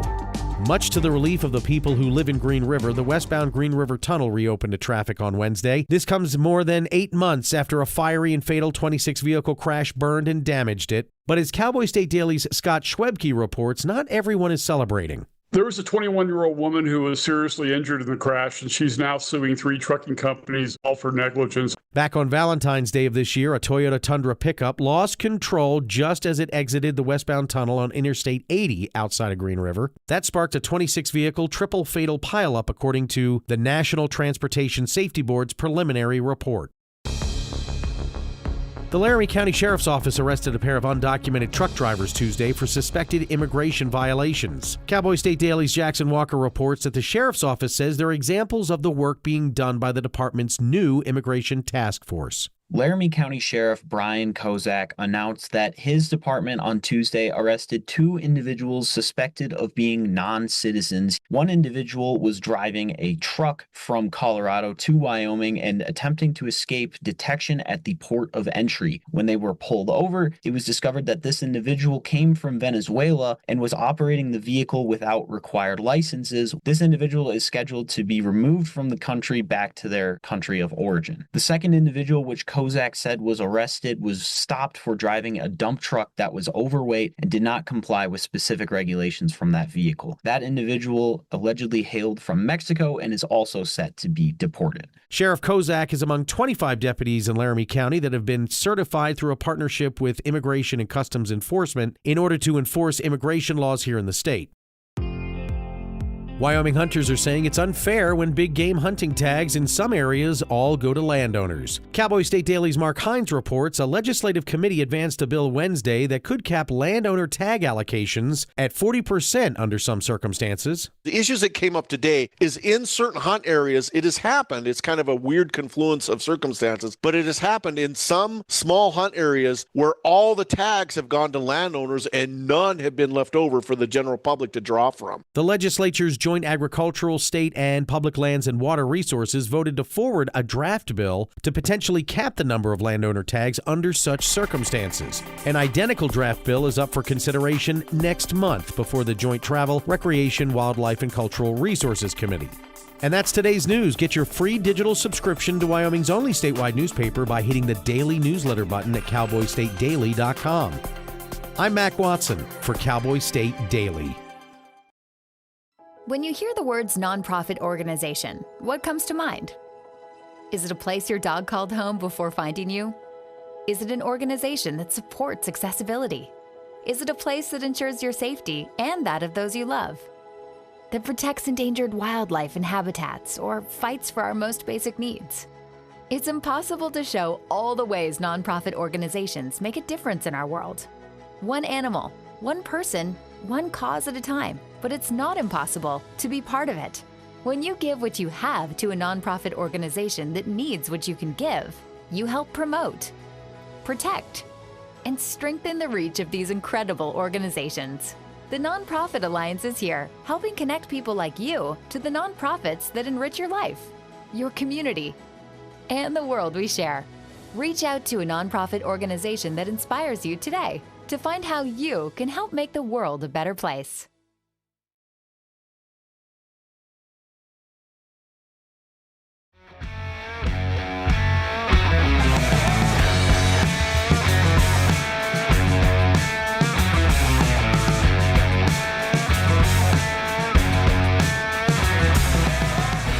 Cowboy Say Daily Show with Jake on the day before Halloween. Mark, I have to remember to play you something rockin' you're playing because that's your jam. You're all about rock, man. The heavier, the better. Sometimes I listen to all kinds of music. Do you? Oh, yeah. Yeah, I was listening to, yesterday afternoon when I was riding, I was listening to classical. Some Tchaikovsky. Oh, yeah. Yeah. Wow. Yeah. Yeah. My old man was a great a great lover of classical music, and he passed it on to me. I never got into the opera, but no, the symphonic classical, the Tchaikovsky and the Beethoven. Yeah. I'm all about that. Interesting. Yeah. Oh, wow. From that to Metallica or whatever. That's pretty cool. Good for you. Oh, yeah. I'm a huge fan of Patsy Cline too. Well, I mean, who isn't? I don't think you can be a carbon-based life form and not like Patsy Cline. I mean, come on. Who doesn't like Patsy Cline? I gotta write that down. That is the quote of the day from Mark Hines. You cannot be a carbon-based life form without not like Patsy Cline. Oh, I love it. Yeah. Somewhere Patsy is smiling down on you right now. Before we talk about your stories, I wanted to see your take on the latest wildlife videos. One shot by that guy who put up a whole mess of trail cam things around the elk carcass. It was so cool to see what came to pick on that. That was amazing. Yeah. I thought that was really cool because that's something we know happens all the time. You know, I've come across carcasses. I'm sure you have too. And it's kind of fun to sit there and try to, forensically break down what happened, how it died, and what's been gnawing on it. But to see like the whole thing unfold from start to finish, that was really cool. Yeah. Yeah. It just verifies what we imagine happened. And yeah, I think the winged scavengers get there first, like the hawks of water, and they eat the eyes. They love the eyes. Like juju beans. Yeah. Another quote from Mark Hines. Elk eyes are like juju beans for ravens. Yeah. Oh my. That was pretty cool to see. And then the video today of that wolf trying to pull his floating rib. That was one that I think Andrew grabbed that story. But it's funny sometimes. Yeah, animals can crack you up. The stuff they got to go through to get a meal. I mean, to get lunch. But they live meal to meal. I mean, I think they can't just swing into the McDonald's drive-thru anytime they want. So. True enough. To be an animal. How about this story? Your story now. Committee okays bill to cap landowner hunting tags. It is potential. There could be a scenario where you could be shut out of it. So how does that work? What? Well, I think Game and Fish Director Andy Bruce said that to the agency's knowledge, there's been 8 instances. I think she meant since the program was implemented in 1949, there have been 8 occurrences during which it was just a confluence of circumstances resulted in landowners drawing every single tag in a hunt area, and none of them going into the public draw. And but there is some concern that those types of things will start happening more frequently. So, but yeah, we're very early. I mean, this is a committee hearing. These are the interim committees that just kind of forward bills for the legislature to consider. So this thing still has to go, through the bona fide committee process once the legislature convenes, and then it has to go, on the floor in one chamber, and then to the floor on the other chamber, and then the governor has to sign it. So I mean, it's still a long way, but no, there's been talk of this since when they had that. I don't know how many people remember the governor's wildlife task force that they convened from 22 to 23. It was a whole consortium of experts, outfitters, hunters, conservationists, game and fish people. But a lot of their discussion centered around should we or should we not put caps on landowner tags. So this isn't a new subject, but it's finally, the gears of, the legislature are turning on it now. I'm surprised to hear the landowner's tag goes back that far. 1940s, you said? 49. Yeah, 49. Wow. Yeah. And it was basically, I don't think anybody can disagree with the reasoning behind it. It was basically a way of, the state through Game and Fish saying thank you to, landowners, farmers and ranchers in particular for providing all the habitat and forage and water that they do for wildlife. Yeah. So if not for what large landowners like ranchers do, the nature of their business, that could be developed land. I mean, that is habitat, and the hay is shared with horses and elk, and that I like that compensation, but Wyoming has to be ever vigilant to guard its prized hunting. I mean, we hunt like no other state. I mean, I get they hunt whitetail in Indiana, but it's not Wyoming, man. They hunt in Texas, but it's not Wyoming. And guarding public lands, the public's access to animals, that's key. And making sure that it is Wyomingites who hunt at a certain tag price and non-state residents hunt at another is constantly being vigilant about it. And this 8-year investigation, I'm talking about Sweetwater County, where an outfitter and his whole family, they were scamming the whole deal. That was, man, what a mess. Oh. Yeah, they were, and there was a whole host of violations that they were charged with and eventually accepted plea agreements on.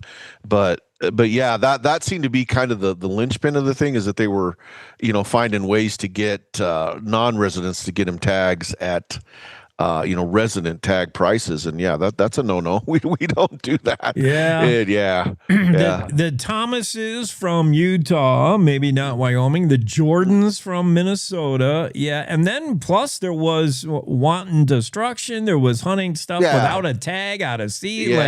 Shooting. They were just. It was. They were doing egregious. hunting every way wrong, and What's the plea agreement? What's the downside? Are they ever going to be able to hunt in Wyoming again? Or I do think there was a significant, I can't remember the nuts and bolts details off the top of my head, but I do think there was some significant loss of hunting privileges for some of those defendants. In that, and of course we've talked about that before. You lose it in one state, you lose them in all states because of the Interstate Game Violators Compact.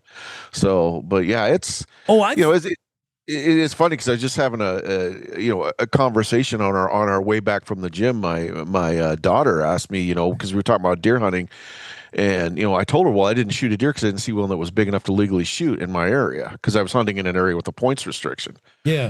And she said, well, how do they enforce it? Who would have known? I said, well, probably nobody would have known, but I do it because it's the right thing. And I said, it's a lot of way. It's that, I'm not special. It's that way with a lot of hunters because you are out in the middle of nowhere.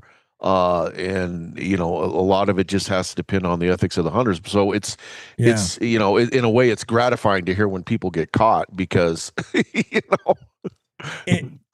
and like you say, I mean, the game warden per square mile is ridiculous ratio. There's no way they can police all. It's up to hunters, ethical hunters, to do it right, to do it, and then also, occasionally you gotta rat somebody out if you see something because you're protecting your own animals, your own stuff, and and it does make it extra gratifying when you find a case where we did catch somebody, because too often we don't. And 8-year investigation. Because like I said, I am not God's special snowflake by any means. Most hunters, the vast majority of hunters, do the right thing regardless of whether there's anybody there or not. But this is those few,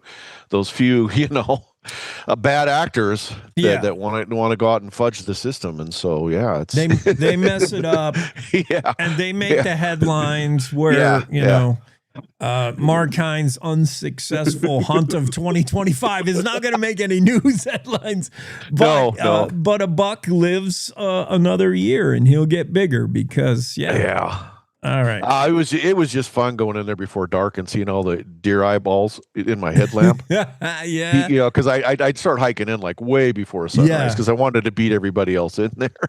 He'd scan the slopes and see all these little eyeballs popping out. You're like, ooh, they're out there. There they are. But then none of them were big enough to shoot. But that's the way it happens sometimes. Well, that was the case where you like to see the eyeball. I remember seeing a whole bunch of elk eyeballs once when I drove in to feed my horse. And the elk had gotten into the hay, and they were all laying in the hay. You didn't want to see those eyeballs. I did not want to. They were all they were so fat they couldn't even move. Like I pulled in, and they were all just laying there in the hay. All right, dude. Have a great weekend. Halloween. What are you doing? Are you going to dress up as? Probably just taking the grandkid trick or treating. I imagine. I don't know. Don't take all of the candy. You leave some for the kiddo. She won't. She wouldn't let me get away with that. Trust me. All right, man. All right. Talk to you later. Bye. Mark Hines, his story in the Cowboy State Daily. Committee okays bill to cap landowner hunting tags. There are scenarios where in certain hunt areas, if there was a restriction, if there was a cut in how many tags were issued, for instance, maybe after a bad winter, maybe game officials say, we're going to reduce the amount of mule deer tags in this area.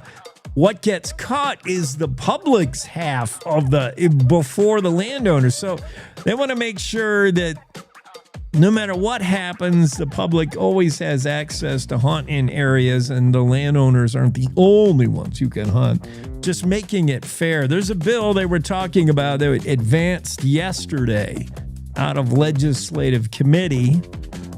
Got a long way to go before becoming law, but it would put caps on landowner hunting tags, leaving more for the public in those rare scenarios. Mark Hines has that story in the Cowboy State Daily. Check it out.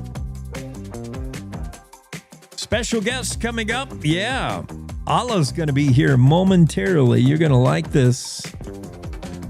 Really cool story on the feelings we all have, I think, right, of deja vu. It's so weird, those deja vu feelings. Or the feelings that you felt like you've done something before, you've met somebody before, something so familiar about something that shouldn't be familiar. Well, what is that? Allah Kaluzhny is going to be with us, and she'll talk about that right after this quick break on the Cowboy State Daily Show. We're all just trying to keep things running for those who rely on us. That's why we don't have time to be sick with the flu. We don't have time for delays. We don't have time for spills.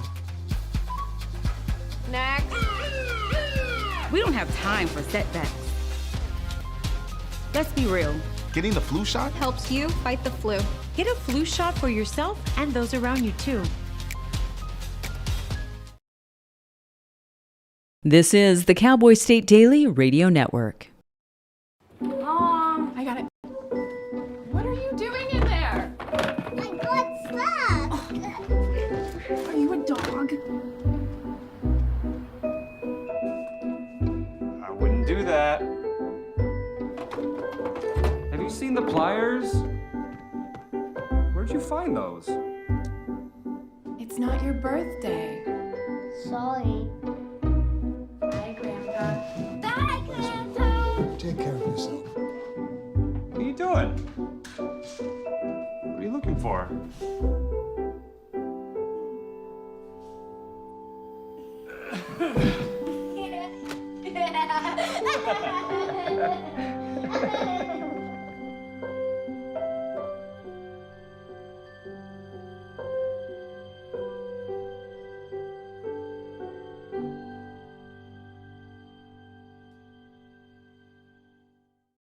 I don't think many kids in my son's school even do it. He makes fun of his friend who vapes. He would never try it.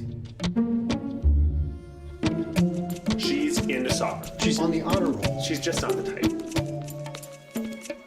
No way. No way. No way. No way, my kid would never vape. Get your head out of the cloud. Today, nearly 8,000 kids will start vaping. Maybe even yours. Learn about the dangers at talkaboutvaping.org.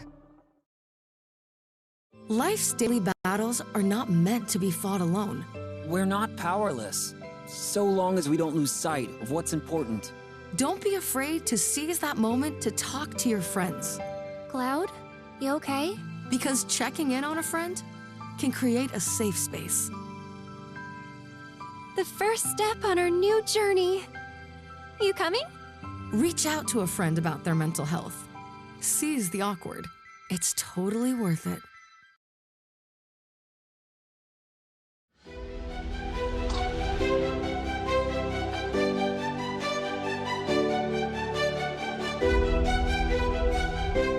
Cowboy State Daily Show on the day before Halloween. I don't know if that means anything. We got special guests joining us, Allah Kaluzhny.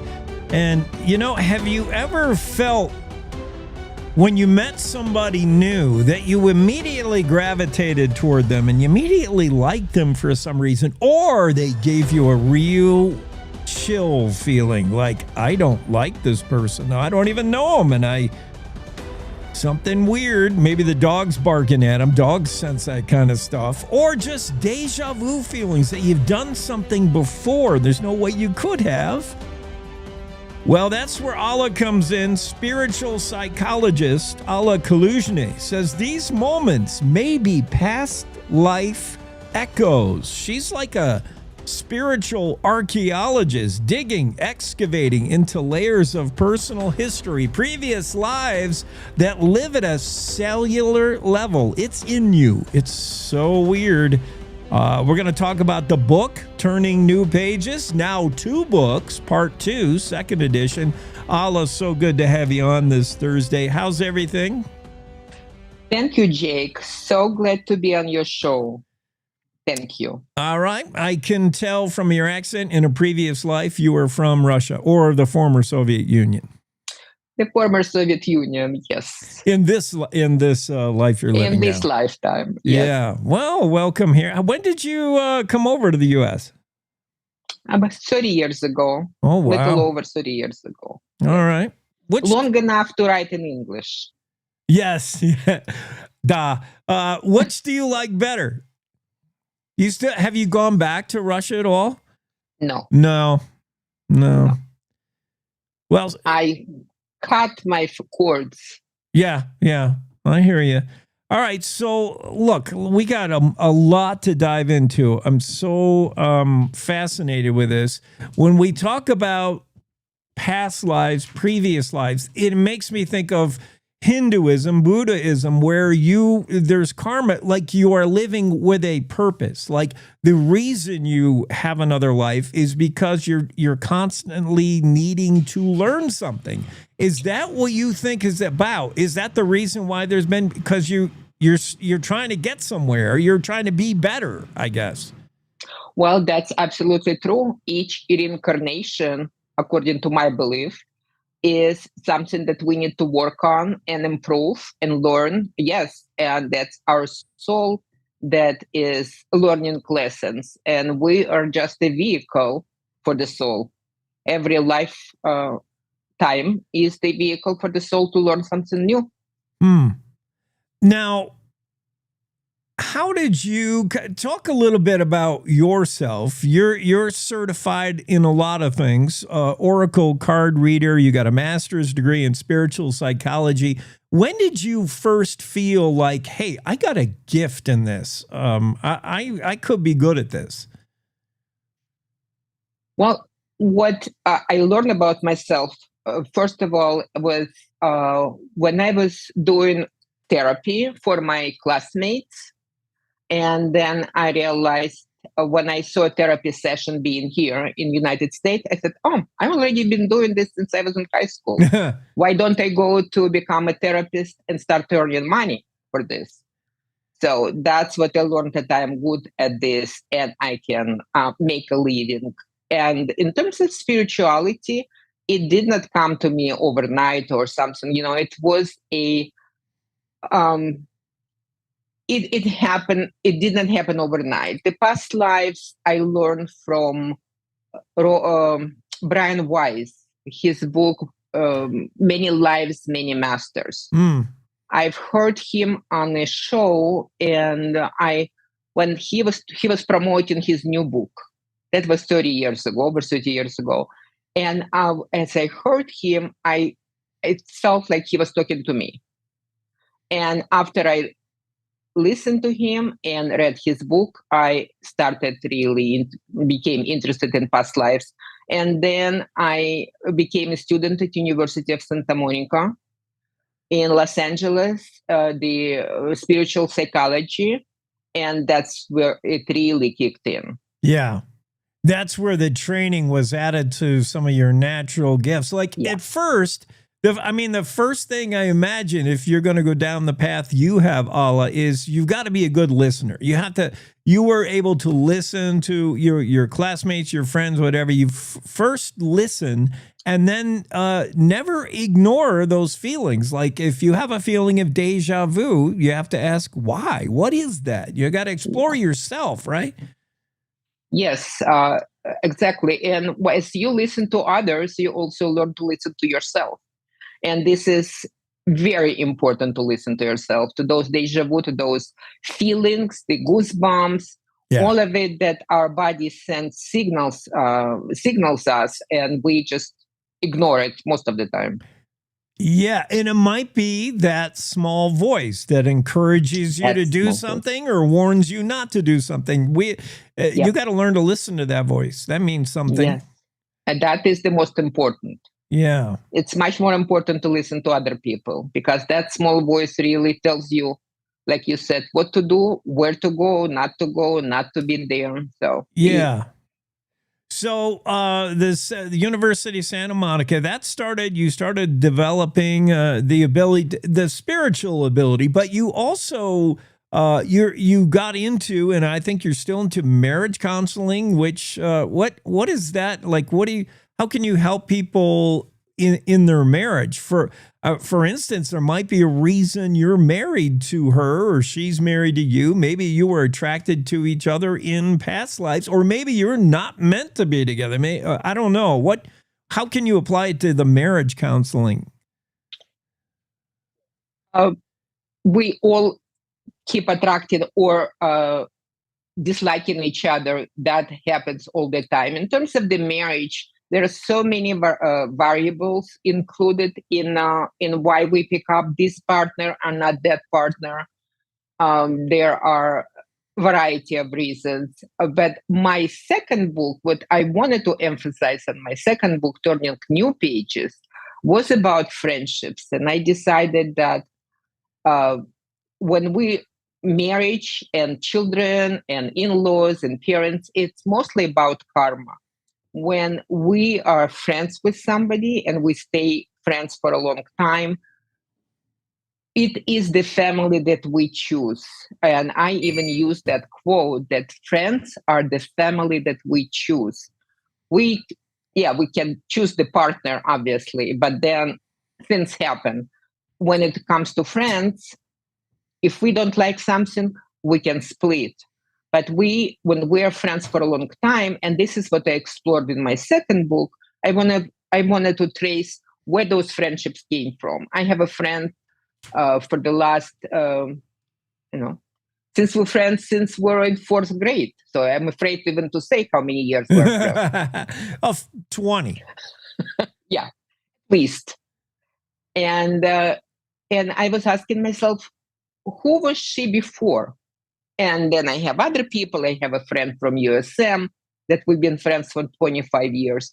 Why out of 250 people in my class, I am only remaining friends with her and not with other people? So this curiosity, those questions led me to write this book, ask those questions, listen to the answers. And it was a fascinating journey. I went through so many different lifetimes. And these people, I was in Lemuria, and it was in Atlantis, in Egypt. That was a fascinating journey. And I learned so much about myself and about my friends. The people we choose to surround ourselves with, especially some of these longtime friends that it just seems so natural we get along with them so well, could very well be memories stored at a cellular level that trigger subconsciousness. You may not even be aware of it unless you're good at listening to your own self. Alla, let me ask you, have all of us had, in your opinion, have all of us had past lives or just some of us? No, we all have past lives. All of us. Yeah. There's no exception. And are these past lives, do they follow any rules? Like, for instance, I'm fascinated to know if in a previous life, I would like to know I was some, valiant warrior or a world leader. But what if I was, I don't know, what about gender? Like, in a past life, can a woman have been a man and a man woman? Yes, that was another fascinating discovery I made when I wrote my first book, and the certain lifetimes came forward, and among those certain times, I was 6 times I was a female, and 7 times I was a male. So we switched gender. Gender is just a vehicle to come in and experience what soul needs in this particular lifetime. Exploring your own past lives, Alla, that's got to be a prerequisite to doing anything you do. And I think you have. And one of your past lives, one of the influential that you found was you were a woman in the Maya Empire. Yeah, it was not a woman. I was a girl. I was a teenager. And I found out about it. It was a very interesting discovery. I hurt my back and I was laying down at home, could not move. And having a previous training, I started asking myself questions. And where did this pain come from that I cannot get rid of? And that it showed me that as a Mayan girl, I was carrying that wood on my back from the jungle to the village. And then when I was actually in Mexico on a excursion, I heard that this is what exactly happened, that those young women were carrying wood. And that's why this lifetime, I'm dealing with my back pain, which is today too. Well, so does it appear to be any rhyme or reason to the next life and a past life? Like you say, it could be very much a journey. You should be learning. Your ability to learn something from a life will determine how the next life happens. But other than that, other than the aspect of the karma kind of thing, where we're all on this journey to live a life to its fullest and everything's learning that life, is there any similarities, or do you have no idea what the last life was and the next life will be? I don't know what the next life will be, obviously. I really don't want to come back, that's for sure. Yeah.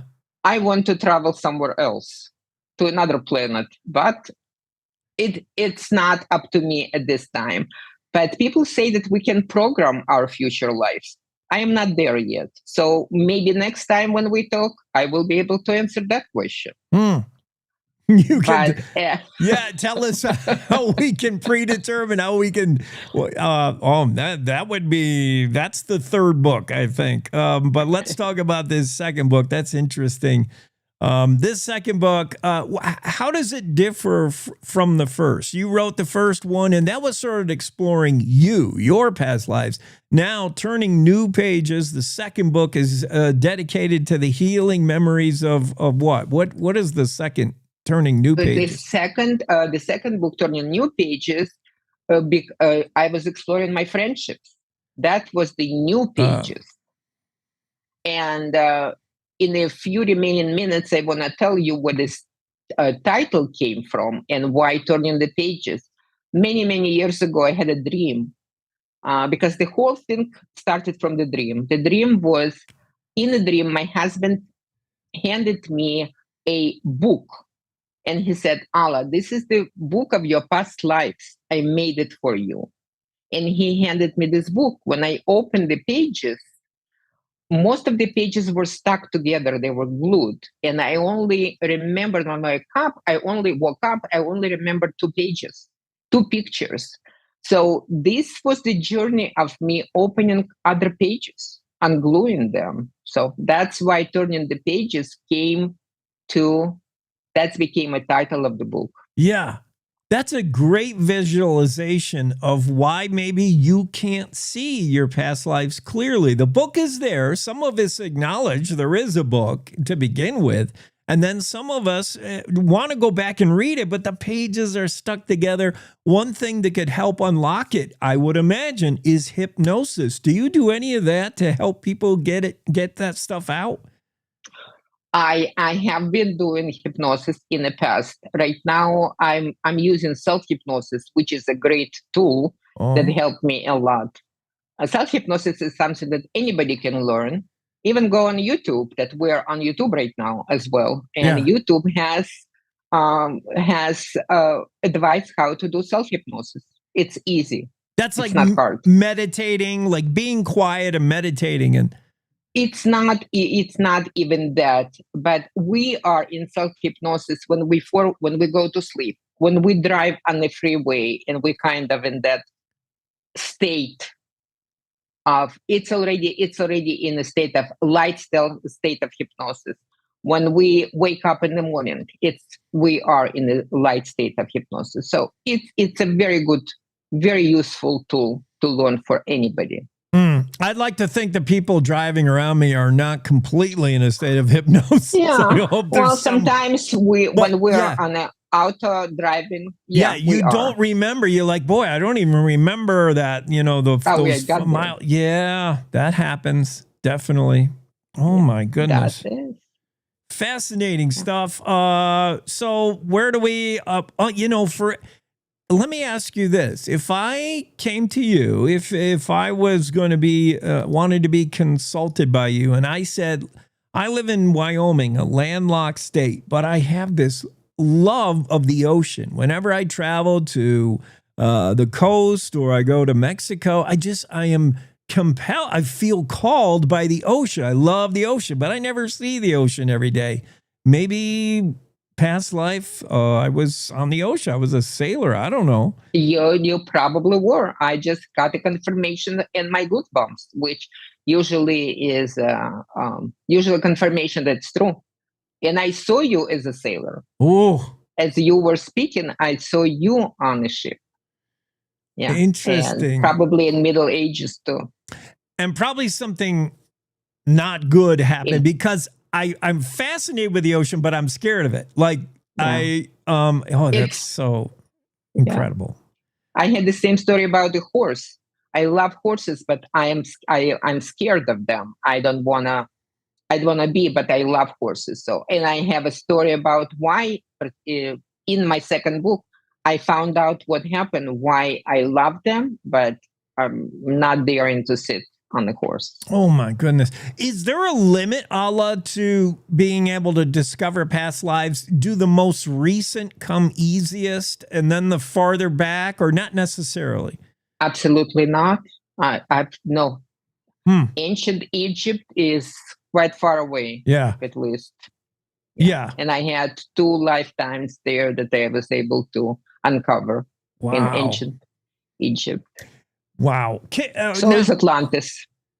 Yeah. So are you able to do this with others to varying degrees? Are there some people that may come to you and say, help me discover past lives, and they maybe because of their own issues or hangups, you can't get there with them, and some really easy, like, wow, we discovered 5 lives in an hour.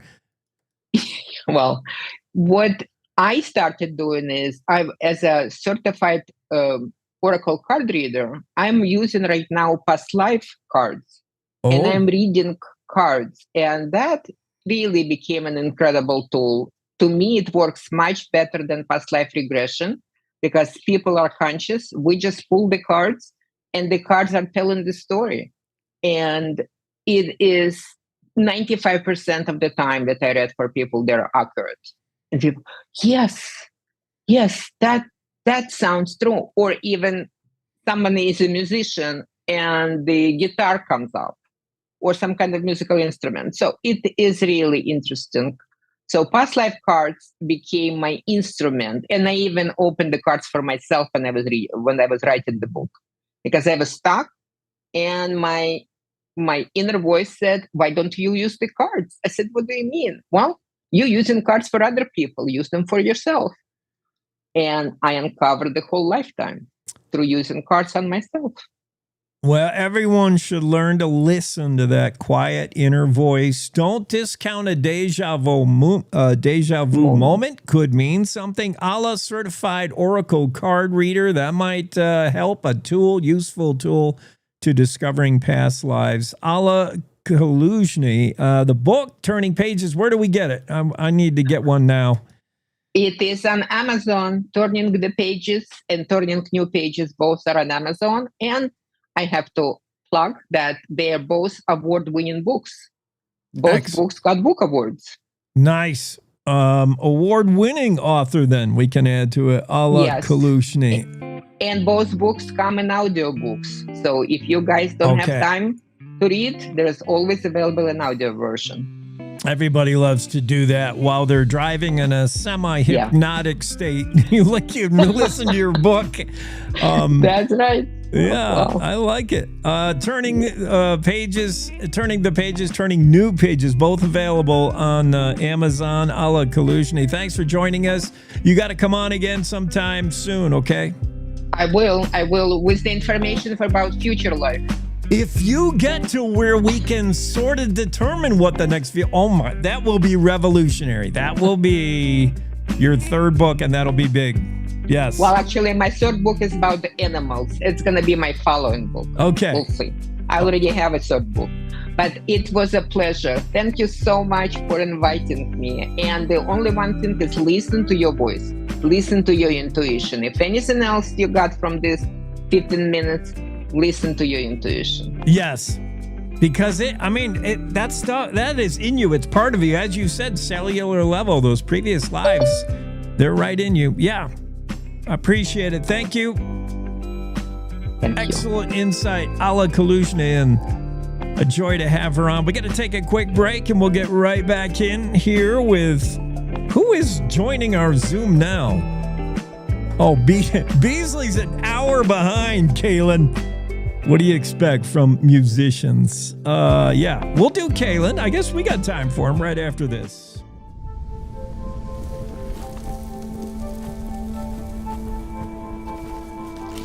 Eva Marie smoked 12,000 packs of cigarettes over 15 years.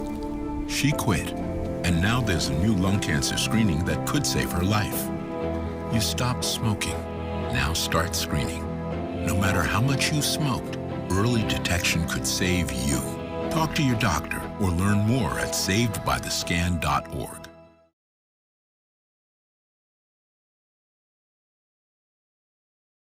You're listening to the Cowboy State Daily Radio Network. Who can you turn to for news you can trust? Your local TV and radio broadcasters. You trust us to keep you safe during times of crisis and to deliver the weather, sports, and entertainment you rely on every day.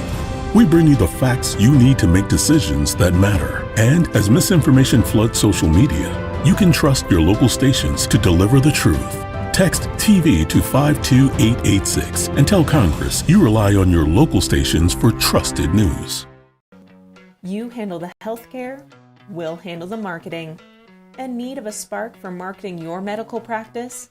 Loom Studio provides creative and strategic healthcare marketing that illuminates the path to bigger and better experiences for your business and your patients. We specialize in branding and design, social media, website design, SEO and SEM, not to mention content creation, public and media relations, and marketing metrics to ensure you're getting results. If you're looking to increase your patient engagement and retention, enhance your community impact, and streamline your marketing efforts, our team is ready to help you achieve your goals. Contact us today and learn more at loomstudio.com. We come from a long line of farmers, and there's a sense of pride, but there's also a significant amount of pressure. Farmers have to take care of their physical and their mental health, because what's a farm without a farmer? Watching the sun come up, that's my time. I can have a cup of coffee, and every day's a new opportunity. That's cool. Your hand's gotten so cute. Yay! Don't forget to check in on yourself. Love, your mind.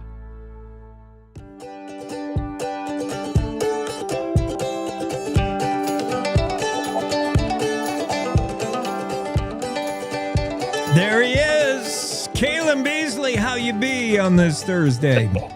Good morning, Jake. I'm well. How are you today? Good. Promise me you took that router from last time and out back and shot it. Yeah. Remember that thing? You were the reason I upgraded my whole internet here at the house. So thank you. I hate to have you go through that expense at our urging, but yeah, that old router. Oh, good for you. Let's talk. So Ranch and Rich, the single, dropped back in June, and we all got a sneak preview of that. That's a little taste of the 10-song album that's out now. Ranch and Rich is the title cut from this guy. Caleb Beasley, by the way, Wyoming troubadour, singer, songwriter, storyteller of Americana West. Think Guy Clark of Wyoming. Homegrown Tomatoes. I love that. LA Freeway. The song that Rodney Crowell did about the She's Crazy for Leaving. I love that. That's a great song. Yeah, that's like Kalen's jam. He just has smarter writing.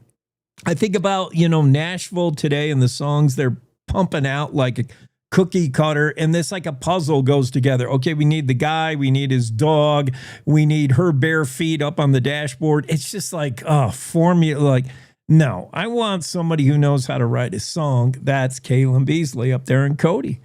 Wow, huge compliment, Jake. Guy Clark's he's my yardstick, so I appreciate the kind words on that one. So Ranchin' Rich features Ned Ledoux. How did you and Ned get I mean, all you guys know each other, I imagine. Ned sounds a lot like his dad in this song. He's got like a speaking sort of part in it, and it's a great song. Yeah. So when we recorded the song, we kind of had a discussion about it, that it might be a good one for a duet. And my producer down in Texas, he has a pretty good relationship with Ned, and so he reached out to him, and Ned agreed, and so that's kind of what happened. I wasn't in the studio when Ned cut that. He cut that remote, and yeah, and so kind of sent it off to us and all that. But yeah, just awesome to have his voice on there, and he killed it. He knocked it out of the park. So super grateful for him. Ranchin' Rich, wry, witty ode to the challenges of keeping the old family ranch. It's not Ranchin' Rich like they do in Yellowstone, where every trailer is brand new and the trucks don't have any dirt on them. It's Ranchin' Rich the real way. You and Ned Ledoux. It's pretty cool.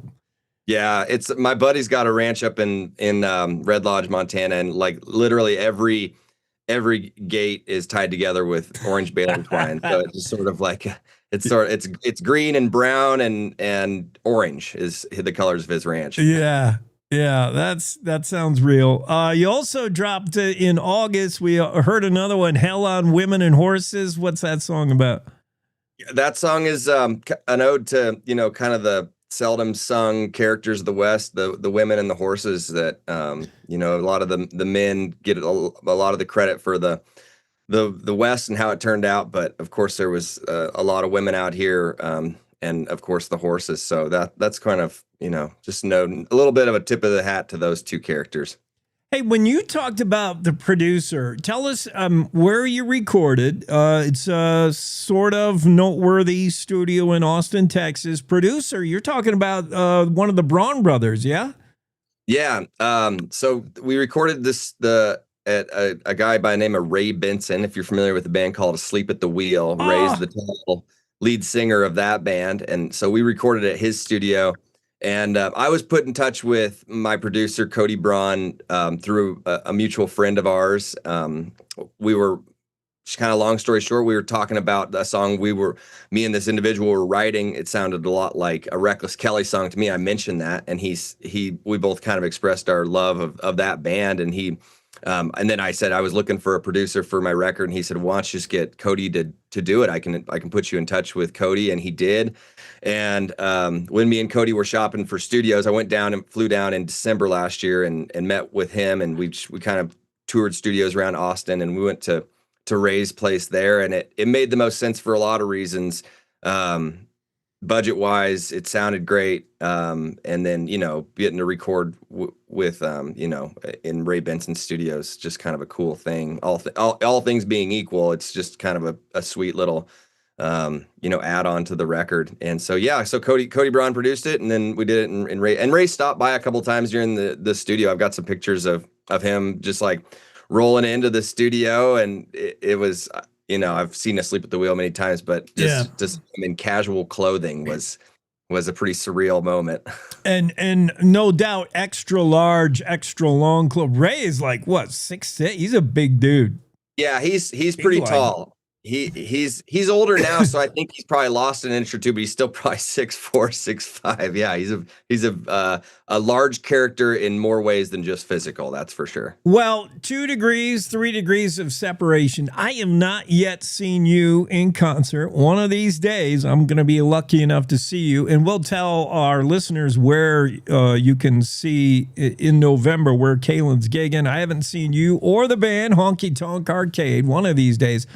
But I saw Asleep at the Wheel at a show in Jackson in Teton Village when Big Ray passed out. He was singing a song, and, he's at elevation here, like 6,400 feet. And he just, all of a sudden, we thought it was part of the show. He falls over backwards. And when he hit the stage, man, that place shook.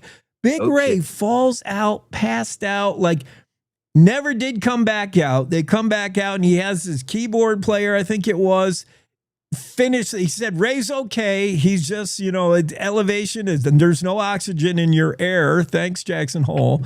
And he said, we're going to carry on with the show, though, and I'll sing. And he and the woman, the fiddle player, sang. And the first song they came out with, they had us one.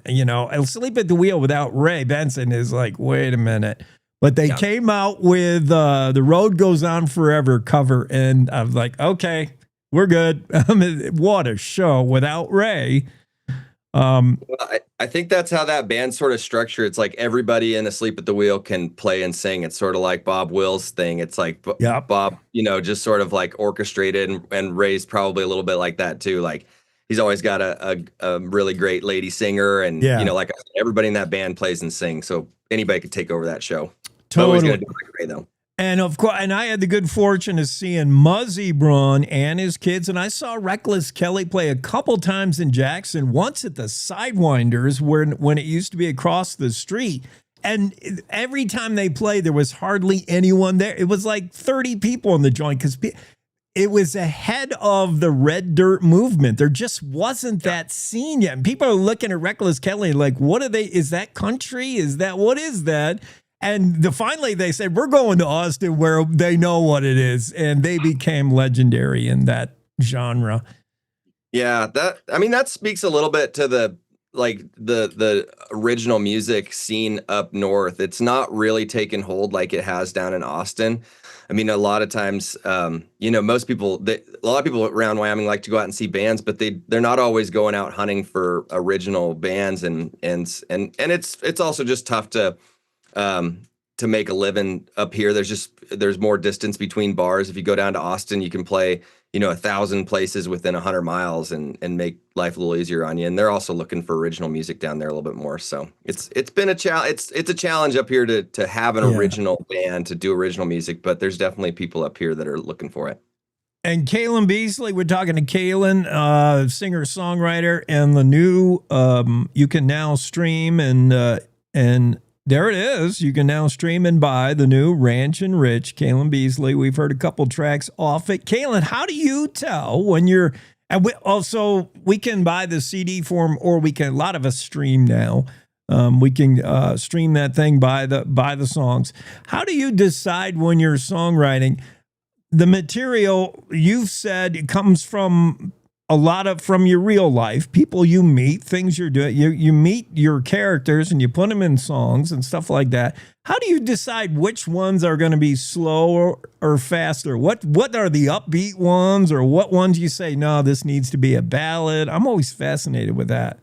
That's funny. A lot of times they start out like that, like the feeling behind the words and the message can be a little bit slower or faster depending on what the song is about. But like, actually, when we were in the studio, there's a song on this record called Trouble with a Dream. And when I brought it in, it was a very slow, almost talking speed song. And Cody, and that's why you have a producer in there that's seen a lot of recording sessions and listened to a lot of music, because he basically said, let's just play this in double time and see how it goes. And we played it, we did just a quick, everybody get on the same page kind of thing. And we kicked into it and we played it in double time. And it was like, that's what the song needed to be. So sometimes you think it needs to be slow. And, that's where you have a producer that with that input and perspective that they can say, let's just try it, and that's what you do a lot in the studio anyways, is let's just try it. Let's see how it sounds.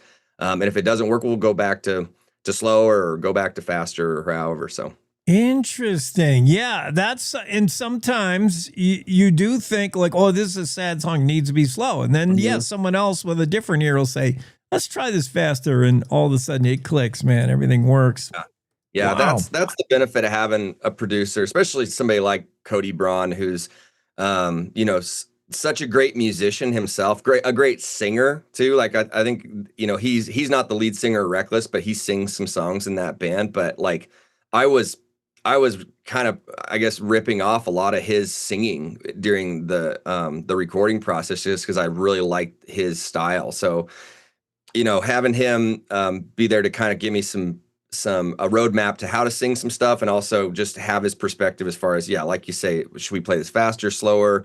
When should these lead parts be played? I mean, it's a whole different thing. If I were to just go make this record on my own, it wouldn't sound near as good as it did having a producer like Cody. On the road, you'll be able to catch Kalen Beasley with the full band November 15th and November 21st, Tune Up Bar in Bozeman. November 22nd, he's at the Old Saloon, Emigrant, Montana. I've seen video of you with the band and solo. You can carry a show solo, no doubt. And I'm not sure which I like better. I like them both.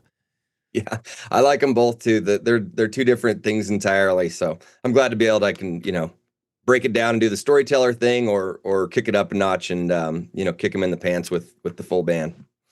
KalenBeasley.com to learn more. Kalen is Kalyn Beasley. How do you get a name like Kalen? I guess my parents had a really great sense of humor in the late 80s. And so bestowed do you. That's where you got it. Ambiguous name. I've showed up to gigs, sort of through an email correspondence, and they're like, "Where is she?" And I'm like, "I'm her." I could totally see that. All right, man. KalenBeasley.com. Find out more. Go listen to the 10-track. My Spotify account, I had to do something to it, but I was listening to some tastes of it. The 10-song album right there, Ranchin' Rich. The title cut features the duet with Ned Ledoux. You may have heard of him. He sounds a lot like his dad in that one, I'll say. Kalen, thanks so much. And I got to see, next time I'm bumping Cody, I'm going to get to the bookstore.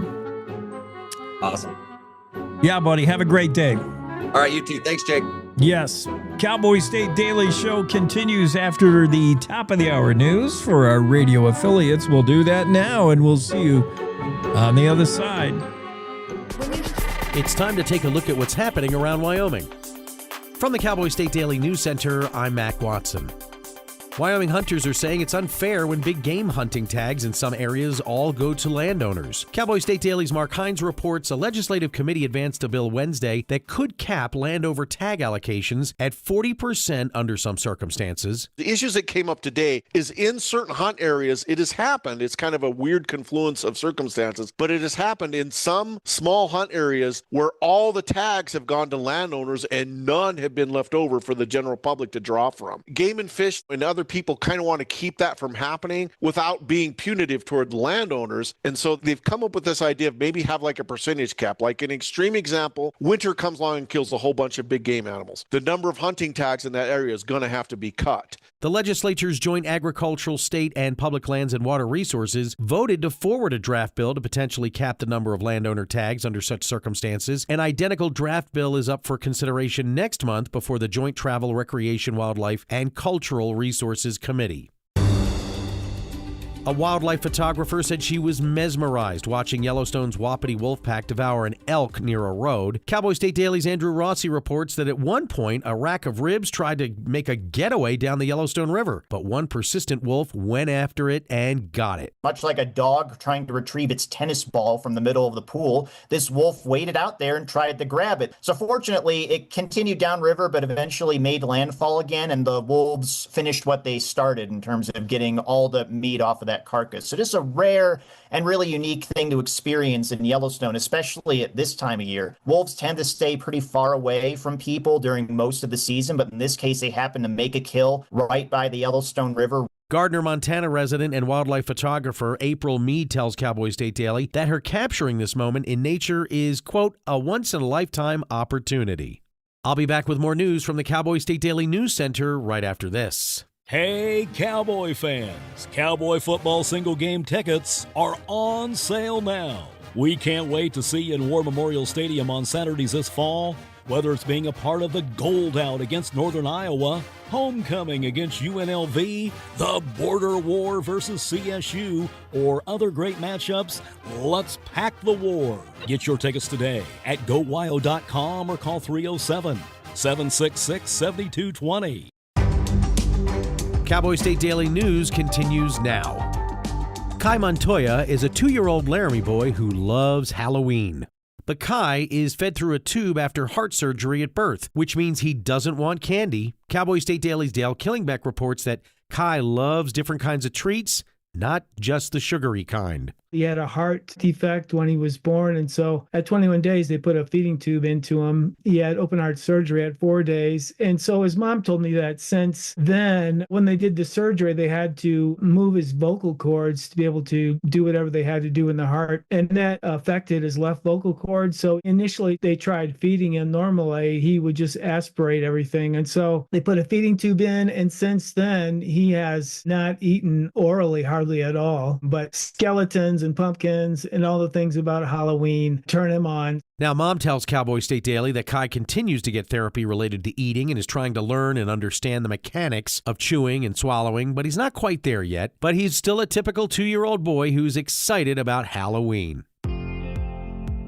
Some places in Wyoming usually get more snow on Halloween than Christmas, but not this year. Cowboy State Daily's Andrew Rossi reports that the not-so-frightening forecast for All Hallows Eve calls for almost balmy temperatures, no precipitation, and no howling winds. Halloween in Wyoming really is a trick or treat. If you look through the historical records, some Halloweens are warm with temperatures in the 60s. Other places in Wyoming are more prone to get more snow on Halloween than they are on Christmas. So it's really a mixed bag in terms of what you get. But this year's is going to be pretty mild, not too hot, not too cold, just right. So I guess it'd be the Tootsie Rolls of Halloween's. It's not the most exciting candy, but at least it's not an apple or a box of raisins. So everyone can have a scary good time without having to worry about a blizzard coming up behind them. Molly Gerhard with the National Weather Service office in Riverton tells Cowboy State Daily that this Halloween season is drier than average. That's a stark difference from last year, when much of Wyoming already saw a few inches of snow. And that's today's news. Get your free digital subscription to Wyoming's only statewide newspaper by hitting that daily newsletter button at cowboystatedaily.com. I'm Mac Watson for Cowboy State Daily.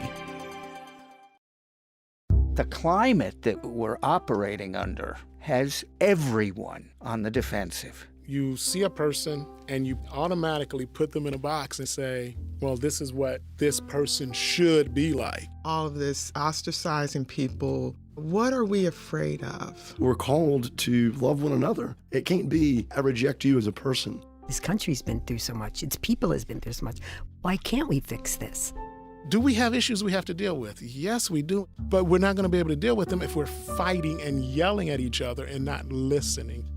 Yeah, she has an accent. Oh, gosh, she dressed funny. But we're talking the same thing. Mm-hmm. We're all concerned about our children, concerned about the world we live in. A lot of people wouldn't even think we should be here talking to each other, but I'm sorry, I disagree.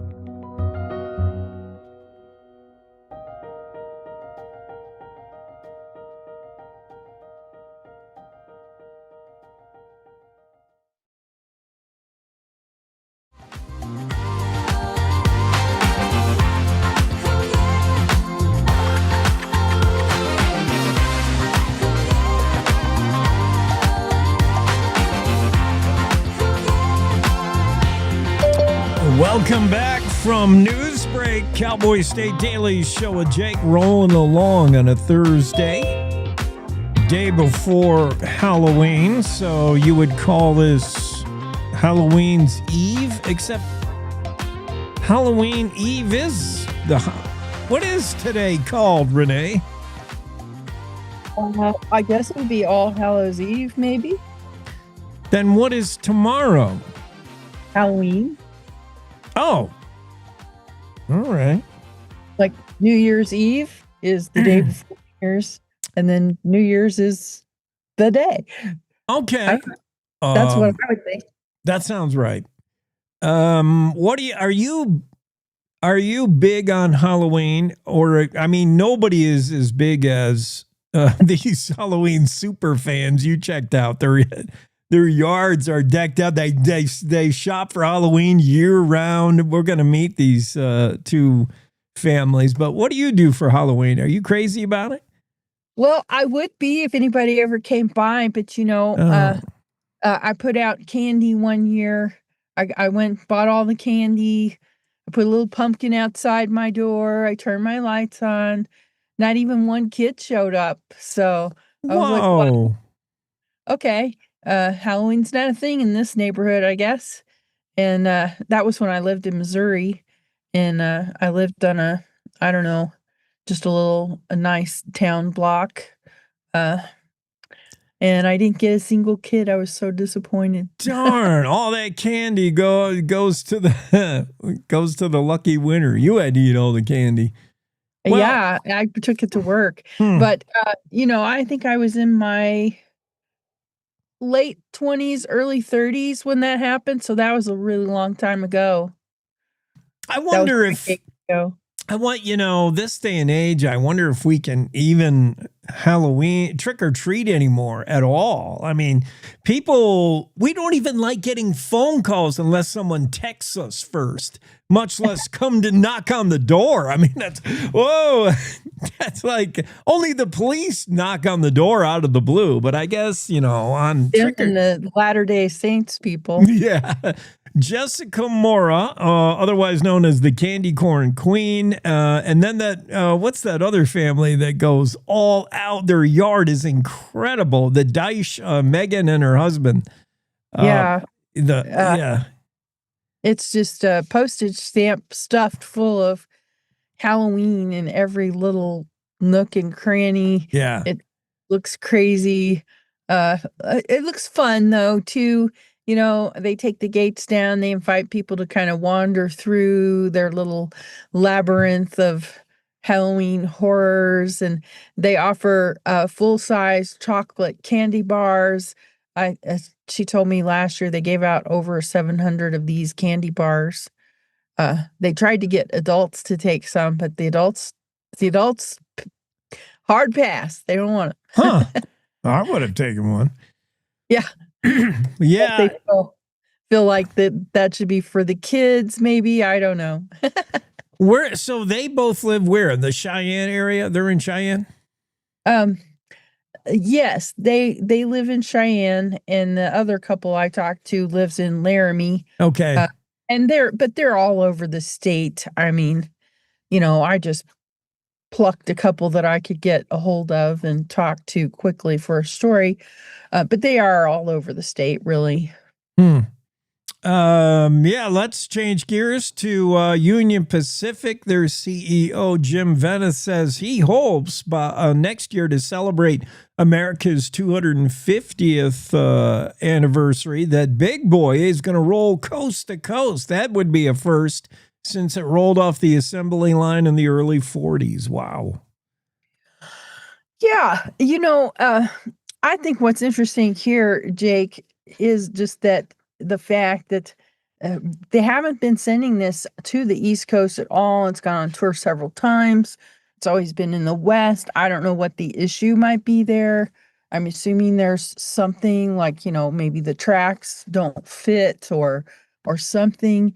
But next year is different. It's 2026. It's the anniversary of America's 250th. And the CEO has said he really wants Big Boy to do an east to west coast tour. It'll be the first time. If it happens, it'll be the first time. I couldn't get much from the company itself. They said they're really still examining what's possible. So I don't know. Maybe this was just aspirational on the president's part. This is something he wants to do. He's pushing his people to do. And maybe they're not so sure. I don't know. But I do think it would be interesting if it happens. I think people are very interested in Big Boy anyway. He attracts millions of fans whenever he goes out. Coast to coast tour would be totally amazing. It would. Big Boy 4014 had a limited run this past year. You could see it here and there and everywhere that you've seen this big engine show up. Boy, they love it. Watch it go coast to coast. Maybe it is a tracks issue. Is this thing might be heavier, or I don't know. I mean, it might need different kind of track, or it might have something to do with the curve. Yeah. I don't know. I don't know the track between, I know it's been as far east as Chicago. Okay. But beyond Chicago, I don't know anything about the track to get there. Maybe it's more or less a straight stretch until you get to Chicago, and then maybe it gets more complicated. Okay, let's. Maybe the track might be owned by a different company too, so there might be something to do with that. Oh, yeah, there could be jurisdictional. They may have to ink some deals with the other guy, UP, and then what? There's only 4 of them on the monopoly board. There's Yeah, right. the monopoly board. There's not that many. So If you're riding the rails, all the hobos know, and yeah. All right, I want to talk about the Joe Pickett series and CJ Box. So this is a fascinating story that I didn't know about CJ. Now, obviously, CJ Box, now the famed guy behind the Joe Pickett series, which is 26 books long now. If you ask CJ how many there'd be after the first one, he'd be like, 1. I was lucky to get that off the ground because I had an agent who was not interested. What a cool story to learn that to CJ Box's original idea was, the black-footed ferret. He thought there'd be a great story around the rediscovery of a species thought long gone extinct. That's a great idea he had, but it was casting the hero that was tough. He's like, county sheriff? Nah, too limited. How about a journalist? Too boring. How about a game warden? And his agent's like, nah, dude. Yeah, they didn't know what to. I've noticed this about the publishing industry, Jake. They're risk averse. They want everything to be a hit. They're not willing to take a chance on a bright idea just because it's a bright idea and it's good. They got to see some numbers. Nobody's ever written a game warden series before, so what am I going to do with that? And so, it just produces all this formulaic movies. We've all seen it. It's the same movie with a different cast of characters, but it was a formula that worked last time, so it'll work this time. That's kind of the mentality, I think, out there in a lot of publishing, and I'm not saying everybody, but I think that's a big part of the mentality out there. It's tough to break in anyway. Even if you're hitting the right notes on their formula, it's still tough to break in.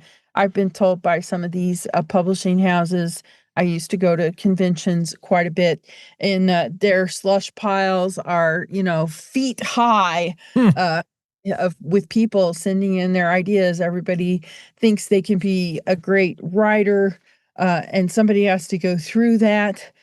You're just, you might they might read a paragraph, and if they don't like that paragraph, they're going to toss it because they got too many of those things to get through. And, if you don't fit their formula, they don't know what to do with you. So, it can take years sometimes to get a good idea out. Look at Theodore Geisel with Dr. Seuss. I think he sent that out to 30 plus publishers and everybody was a no. This was too different. Nobody will, we don't know if any people will buy this. Nobody's willing to take a risk, even though it's great stuff. And when somebody finally did take a risk, it was a hit. Lessons to be learned here. Learn from CJ Box. In the late 90s, his literary agent in New York City said, I don't know, kid, Metitze, Wyoming, nobody's ever heard of it. Game warden for the hero? Nah, this ain't going anywhere. Sometimes your agent just don't get it. Sometimes your agent is dead. That's why you haven't heard from him in forever. It was so cool to learn that CJ was just hobnobbing at some convention down in Colorado, happened to mention just through the elevator pitch out there and to a literary agent. And he said, wow, this sounds pretty good. Have you agent up? Do you have an agent? He's like, yeah, I got this guy in New York. And he's like, no, you don't. He's dead. You don't know he's dead, do you? Oh, man. What a story. CJ Box. And then, of course, 2001, that first one comes out. I have all the CJs right there. All 26. I read them all. Fascinating. You're like my CJ Box expert. Totally. If you want to know anything about the CJ Box, I'm your CJ expert. So are many game wardens whose job is suddenly now brought to the forefront. If you, when they introduce themselves, as you said in this book, my man Kyle Lash, right here over my shoulder. Until he just got recently assigned to the Cody area, he was the guy I would see drive the green truck right here. And Kyle would say, yeah, nobody knows what I do until CJ Box. And now they say, oh, you're Joe Piggott. Yeah, that's the thing that Mr. King told me. He hears that everywhere he goes, when he tells him what he did. Oh, you're Joe Pickett. It like creates this instant connection, this instant understanding, even though they might not know anything about him. They know Joe Pickett. And so I think, that's kind of a cool thing for them. They've flown under the radar for so long. People haven't known what they do. They haven't realized how interesting it is. And CJ Box kind of shone this little light on that. And it's pretty cool, actually. Also, the way he highlights Wyoming, I think. Yeah, it is. He's done a lot for game wardens and the state of Wyoming, for sure. I'm glad you put some truth to the rumor that Zelensky is the new buyer for the Pathfinder ranches, looking to relocate Ukraine, maybe. He's being chased out by Russia. He found solitude in Wyoming. No, there's no truth to this. No, it's just like I was telling Mac, I look at these posts all the time, and so many of them, they're just, so sketchy. I don't believe any posts that I see online anymore. I know. But you look at that post and there's no attribution. He's not saying the realtor said, he's not saying public documents said. So that to me is the first red flag. When there's no attribution, how does this person from out of the blue, at doctor or whatever he was, how would he know that he bought this property? And then, the website pointing you to a cloned website, huge red flag. And they're doing this a lot now. They make a site that looks exactly like the original, but one letter's been changed. Maybe the O is a 0, and you're not going to notice that unless you take your time before you click on it. You're not going to notice those kind of discrepancies. In this case, it was the .com. Instead of a .com, it was a .us. A lot of people wouldn't notice that. So I think that we've all got to slow down, because these links, you go to these cloned sites, they can install malware on your computer. Sometimes that's the whole point of the fake post. They know you're going to click on it, and they want to install some malware on your computer, and you just help them do that by not slowing down and looking at that address. Yeah, that's what when I see stuff like this, I wonder, what is the point? They want clicks, but to what end? What are they trying to do? You just made one simple phone call, I imagine, to Swan Land Company. They said, that's not true. Zelensky's not the buyer. But did you find out there was a buyer? Well, when I went to the real website, I could see that a sale was pending. So that was the first thing I did, was just go to their website to see if the property was still available. A lot of times the realtors will put pending on if there's an offer made. And so with that, I knew there was an offer. I checked with the county clerk in Natrona County to see if there was any recorded deed yet. There wasn't. That doesn't mean nothing's happening. It just, there wasn't anything that I could use there to refute the claim. And then I did talk with the realtor. They weren't ready to go on the record when I talked to them. Right then, they weren't ready.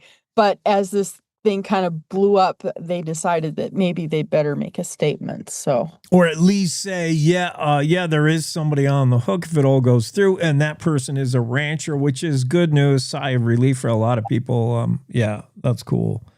So, we get news out of fake news. We get real news from Renee Jean. All you kiddos listening that are dressing up tomorrow, go over to Renee's house. She's lonely. She's got a whole mess of Snicker bars there that she wants to give out. Not. I quit buying candy because nobody ever shows up. Well, you better now. All the listeners are going to be going to your house if they can find you. My porch lights will not be on, Jake. Have a great weekend, Renee. Bye-bye now. Renee Jean, Cowboy State Daily. Let's take a break. It's time for Ask Abby. Welcome to The Jake Show on Cowboy State Daily.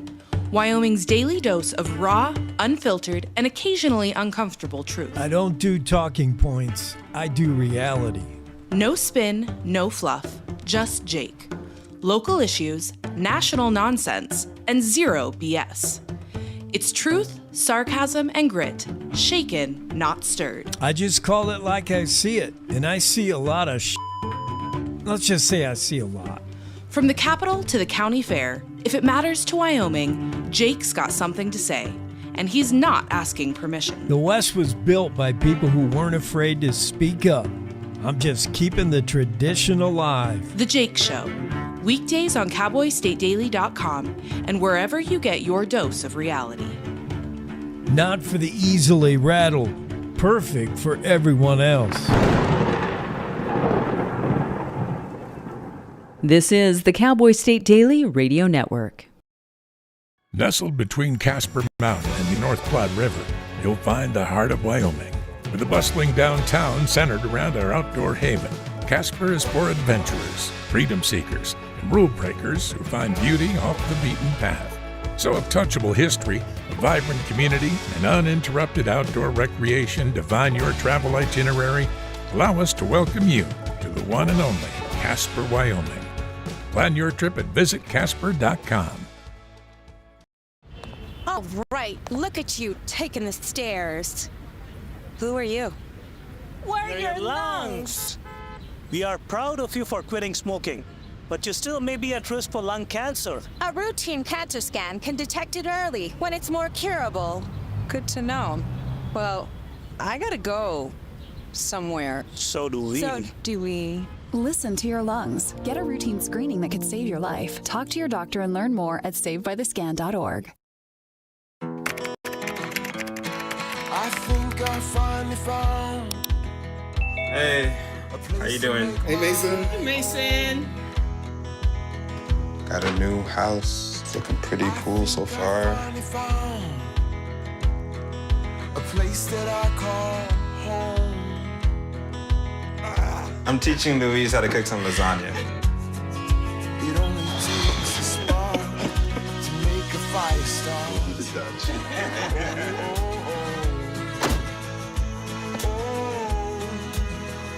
Thank you. Study, please.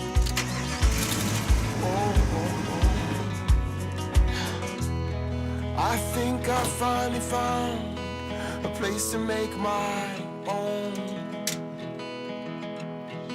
A place that I call home. This place that I call home.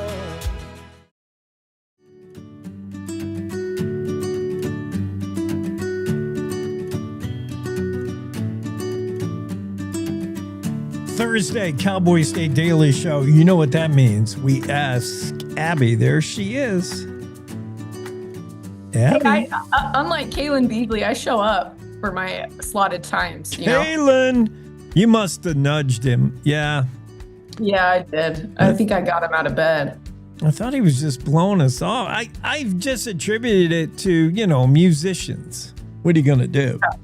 Unreliable. You're lucky to get him in the morning at all. Yeah. Well, he's got a bookstore to open, so I don't know what he's doing. I don't know. So I have not done a lot to prepare for I have so many guests today, Abby. I'm sorry. Oh, you're so popular. Oh. We're lucky to squeeze you in on this Thursday, our highest rated segment. Does that mean you want me to ask? Is this an Ask Jake day? No, we're not going to go there. But it means the trivia questions are not pre-read. But obviously today being the day before Halloween, we're going to have to do a Halloween trivia. Yeah? Okay. So I haven't really read ahead. So some of these might be dumb. Some of these might be really hard or really easy. I don't know. All right, fire away. Okay. One of the Halloween characters you could dress at, or a monster, would be a ghoul. What does a ghoul do specifically? Ghoul, a ghoul. What is a ghoul? What does it do? Because, like a vampire sucks blood. Sucks your soul? I don't know. No. A ghoul. You'll find them in the cemetery, usually, those ghouls. They just haunt cemeteries? I don't know. Will we give it to her? No, says our panel, which is also me. Our judges say no. We were looking for a grave robber. Oh. A ghoul robs graves. Oh, so. What's another name for trick-or-treating? Well, didn't know there was. I would say Sugar high. Yeah, I didn't know there was either. I didn't know this one. Bothering your neighbors. Yeah. I don't know. I've never even heard that there's another name. Trick-or-treating in a stand your ground state is defense of your castle state is a little scary. But kids, when kids are out trick-or-treating, they are guising. Guising. Guising. I think you're making stuff up. I know. See, that I should if I pre-read this, I would have said that's a dumb one. She'll never get this. Yeah. Okay. The poem Halloween is written by. There's a poem Halloween. I knew it. Actually, that's a correct answer. That is a perfectly correct Abby answer. There's a poem. Yeah, there is. Robert Burns. Okay. Oh, yeah. I bet everyone listening knew the answer to that. Yeah, of course. Greg did. Yeah, Greg did. Greg the other day sent me all the answers, but I didn't have my phone. I had my phone down. And so then I was like, geez, Greg, you knew a lot. And he's like, well, I Googled them all. It's like, oh.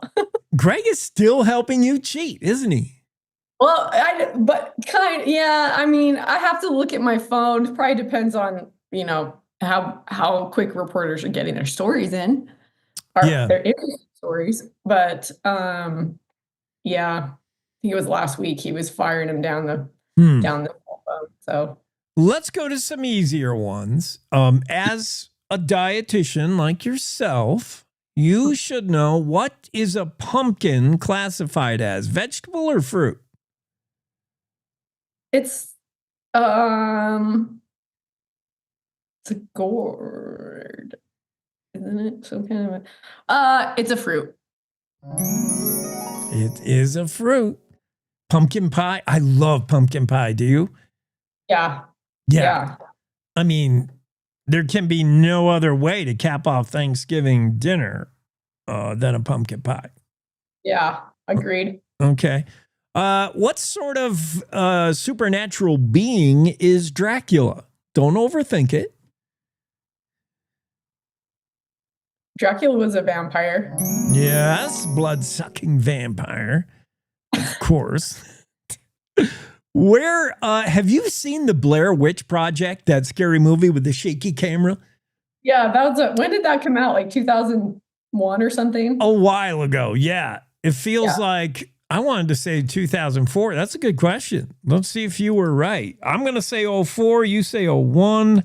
Let's see who was closer. I have not seen it, but I've seen pieces. Oh, 1999. Oh, see, because I feel like I was in high school. Abby's closer. Wow. I would so surprised.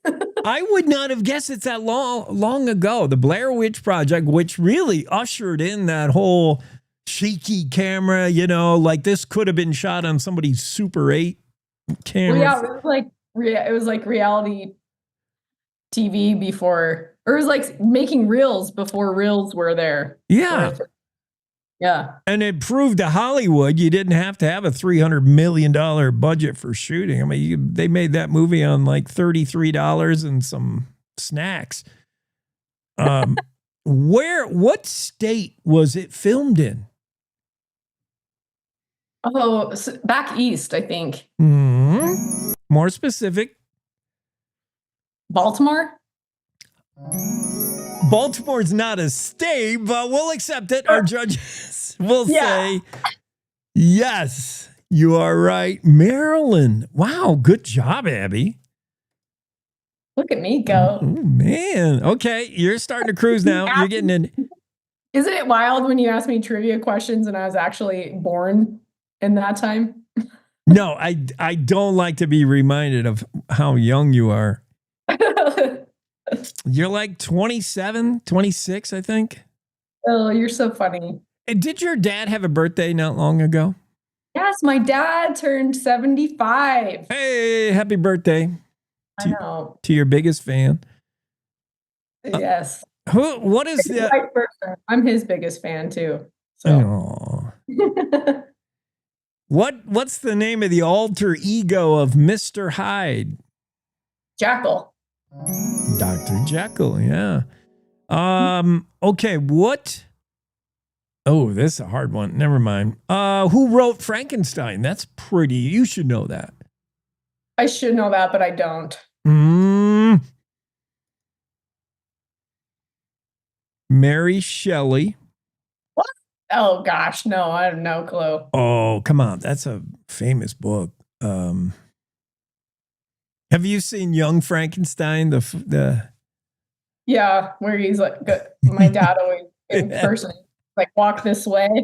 And yeah, walk this way. And you walk like the humpback. Yeah. That's so many gags, so many fun things in that movie. Yeah.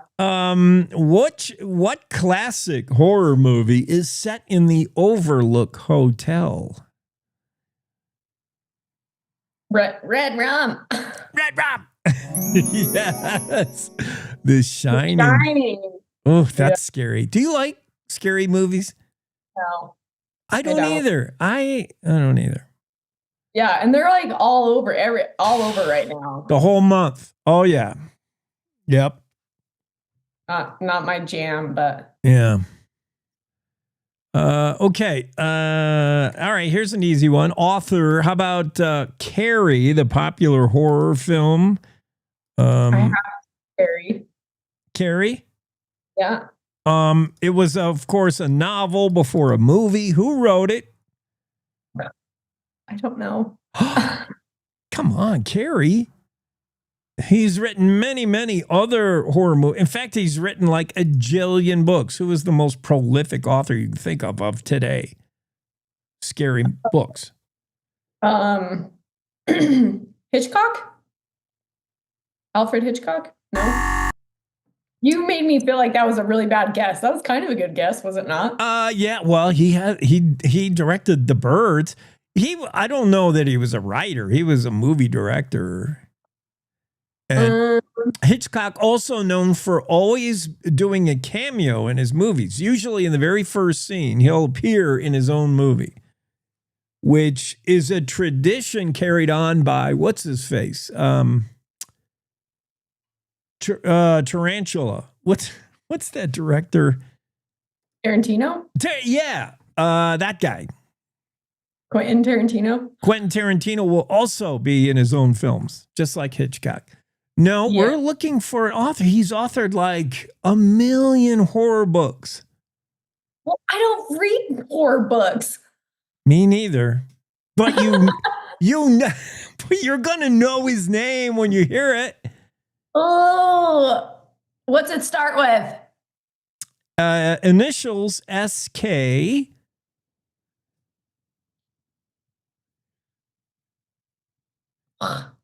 Abby looks up and to the left, straight up, and up and to the right. She's searching for this answer hard. Like SK. Oh, I know it now that Stephen King. Yes. My God, I was not going to give you that one. You had to get it. I know. That was bad. You're right. Okay, good job. Right. I should have known. Let's see. What else? Nightmare on Elm Street. Have you seen that one? No. I haven't either. Is that the one with Freddy? Yeah, I think so. Freddy Krueger. Yeah, I think. I don't know. I don't watch any of these either. I'm the worst guy to ask. Freddy Krueger. I think he's in the Nightmare on Elm Street. And who's the dude? And then the other dude's in the hockey mask. He's in the other one, the hockey mask and the chainsaw. Yeah, Freddy Krueger is the Nightmare on Elm Street dude. Yes, Halloween. Jason is the Halloween. Yeah. Yeah. Isn't it called Halloween? Yeah, it's just Halloween. And then there's a bunch of them. Yeah, like 1 through. And then who's the actress? That's my question. Who's the actress in the Halloweens? She's famous. She had 3 names. She goes by her first, middle, and last name. Amy Curtis. Yes. Good job. Who made their debut, their big screen debut, in Nightmare on Elm Street? He's also in a lot of Westerns. He's in Young Guns. I don't know. I don't even know what Young Guns is. Yeah. Emilio Estevez. Oh, okay. Okay. What does Charlie Brown get in his trick-or-treating bag instead of candy? Wah, wah. I don't know. An apple. Apple is like what you don't want, right? Or as Andrew Rossi points out, raisins. Who gives out raisins? Yeah. You're going to get, your house is going to get soaked or egged if you do that. I don't remember what Charlie Brown gets. I mean, he gets coal for Christmas and he gets what in his Halloween basket? Carrots. I don't know. Rocks. Oh, I know. Poor Charlie Brown. Poor Charlie. Okay, here's some easy ones. Oh, this is weird. Great, I all know it. Well, we just had the answer that a pumpkin is a fruit. And then I have this question. Which vegetable is usually carved for Halloween? The answer is pumpkin, yes. But now I'm not even trusting my own trivia board contradicting itself. Well, yeah, that tracks. So you should... That tracks. You should say this trivia session is now being played under protest. That should be if I was your lawyer, I would advise you're protesting the whole thing. Yes, exactly. Okay, one of the popular things you'll see at Halloween is, of course, a skeleton. Skeletons are scary. How many bones, if you wanted to make an accurate skeleton, how many bones should you be prepared to build in your skeleton? Golly, I should know this. Mm-hmm. Over or under 100? Over. 112. 152. You're selling yourself short, girl. You got more bones. More than 152? I'm afraid so. Let's just say Evel Knievel has broken 150 bones. You got to keep going higher. Come on. 189? Getting closer. 206. Man, I feel like I did know that, but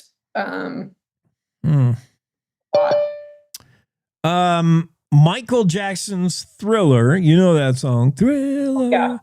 That was released in what year? 1989. You're in the ballpark.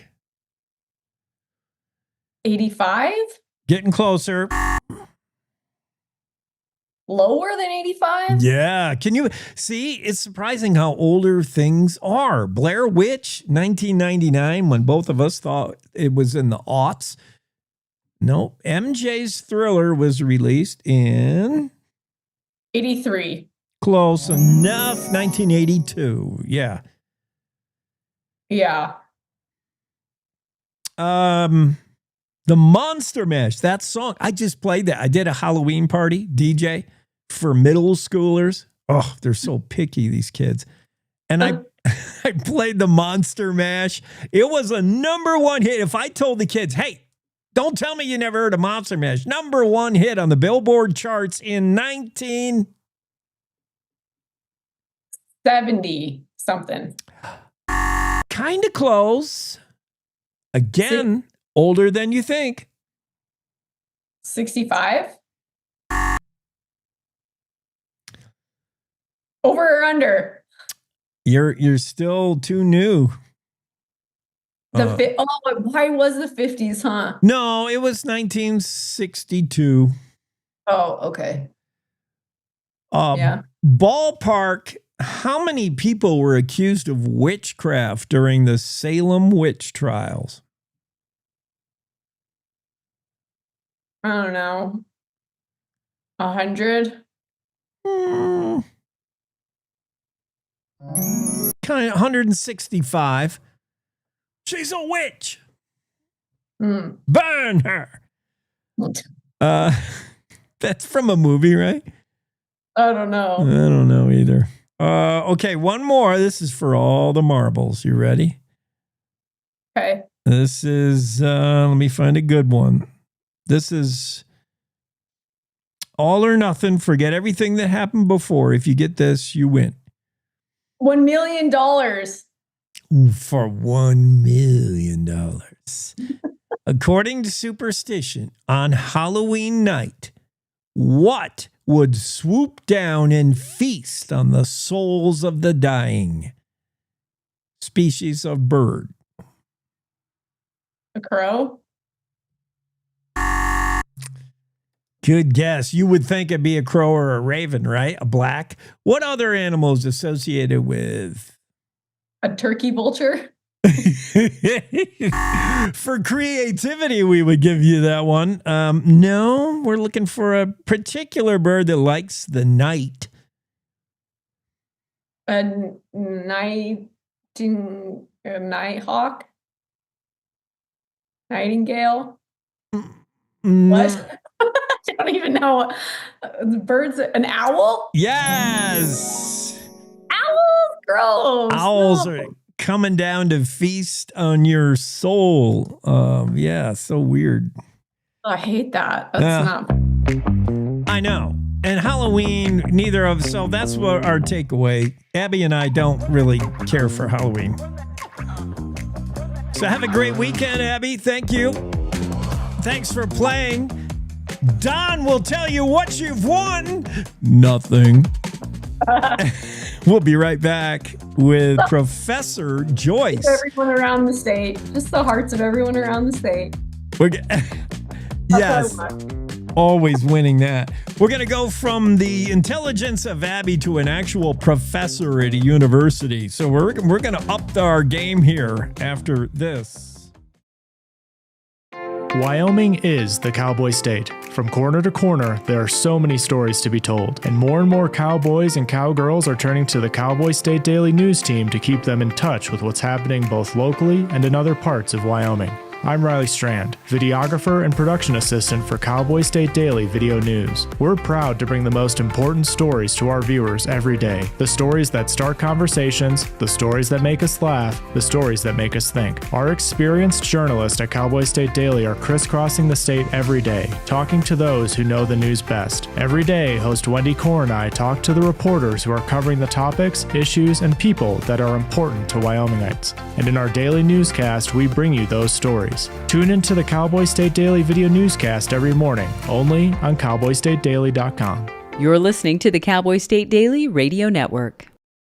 Wyoming is a place of unlimited potential, a place that inspires us to dream. Since 2014, Wyo Lotto has given back over $180 million to our great state through transfers, winnings, commissions, and more. Dollars that have gone directly into your cities, towns, and counties. Dollars that have changed lives and set dreams in motion. Thank you, Wyoming, for a legendary 10 years. We can't wait to dream up what's next.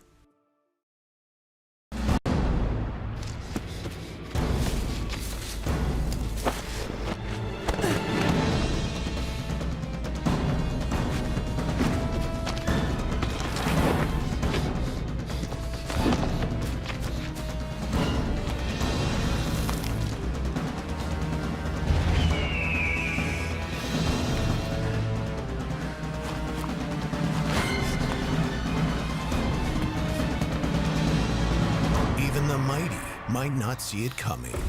It's prediabetes, and it captures 1 in 3 adults. You may not even know you have it, but you can escape. Take the 1-minute prediabetes risk test to know where you stand. With early diagnosis, you can change the outcome and prevent or delay type 2 diabetes. Be your own hero on smartphones everywhere at doihaveprediabetes.org.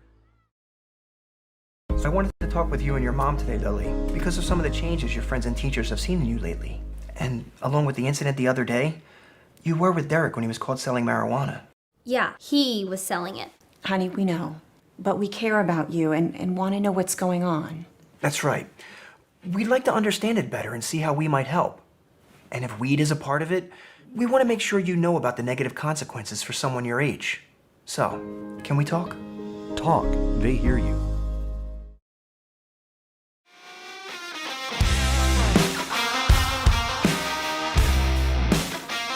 Cowboy State Daily Show rolling along on a Thursday, and our special guest, we've saved the best for last. It's Professor Joyce, Meredith Joyce from University of Wyoming, and she studies, besides Meredith's claim to fame, she's really hard on supercomputers. When Meredith is done with the supercomputer, that thing is probably smoking and it's seen its last life. She just wears them out. And what she uses them for is to study the stars. And we're rewriting the history of the stars. Sounds like a Coldplay song. Maybe. I hope, Professor, you could tell us how long we have to live after 3I gets here. The 3I, that weird comet that might be an alien spaceship. I have more to say about, I think, the sun than any alien spaceships, unfortunately. Yeah. Yes. And the sun, now explain that, because I have heard you say the sun is probably the most studied star. We know the sun pretty good, like we get it. The sun, without the sun, when there is no us. So we know things about the sun, and we assume the sun is, every star is like the sun, but that may not be the case. And there's some fallacy right there. We get in the wrong way of thinking. Yeah, I think most astronomers have sort of a love-hate relationship with the sun, right? And so for me, as a sort of a stellar physicist, I build models of stars, and because the sun is so well studied, it's so well constrained, it's provided really detailed modeling constraints and a really good template for building sort of our understanding of how stars work in general. And the model of the sun works pretty well. It's worked really well for a long time until our observational resources got good enough to provide comparable constraints for other stars. So Alpha Centauri A and B, it's our nearest star system. We know that almost as well as we know the sun now. And one of the things we've noticed when studying it is actually our model for how energy moves inside of the sun doesn't really work perfectly for this other pair of stars that are actually quite similar to the sun. And my research has focused on sort of where those discrepancies are in generalizing this model of the sun to other stars. We're trying to date stars. University of Wyoming professor Meredith Joyce, I came across the news that you received a grant to further study stars. In fact, to maybe rewrite the history of the stars. How old are they? Even with the most accurate tools currently available for modeling stellar evolution, the answers sometimes come back, the stars are older than the known universe. Something isn't, the math isn't mathing, Professor Joyce. How do you reconcile that? Where do we even start?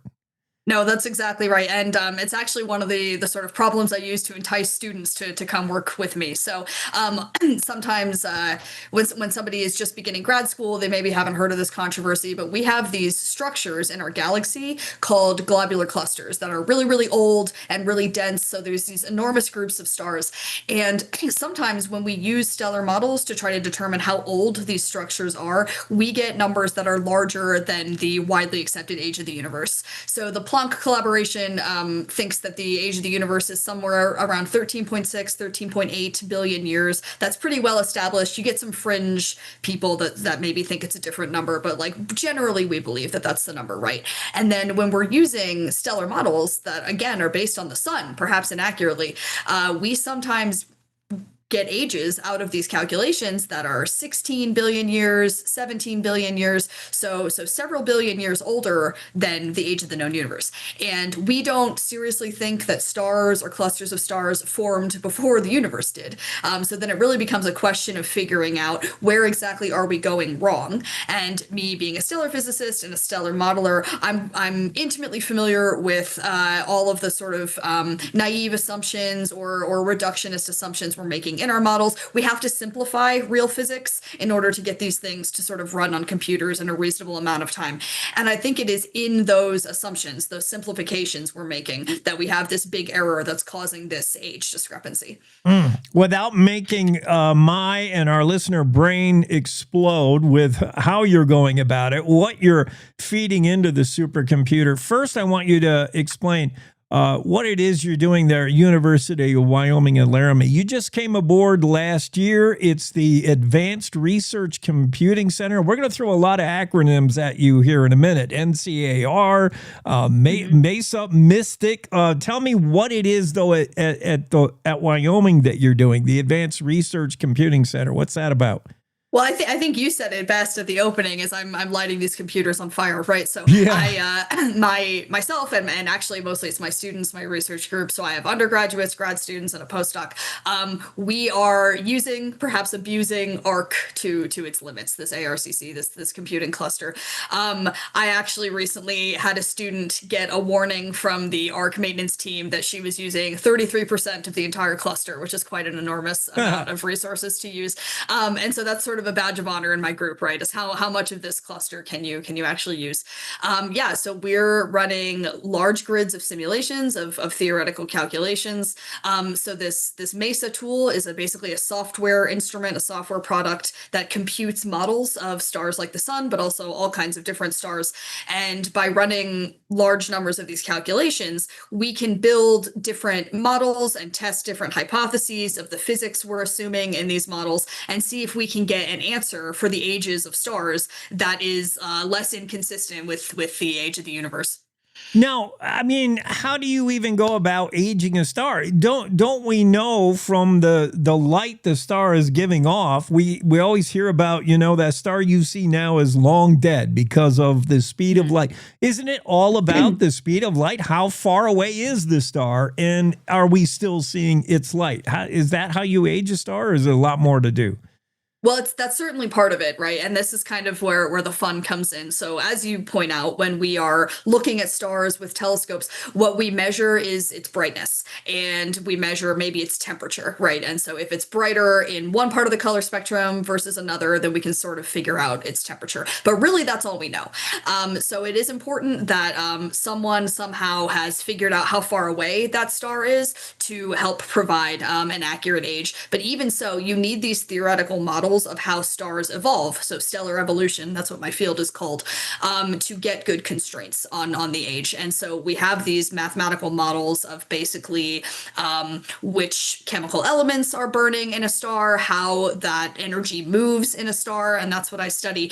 And by sort of throwing in these observational constraints, how far away is it, how bright is it, and what's its temperature, that is enough information to put it basically on a plot and figure out which of these stellar evolution calculations is most consistent with those constraints. And it's from those models that we actually get the ages. So age, of course, isn't something you can point your telescope at a star and look at and determine. So it does require sort of underlying math to figure out what the age is from that.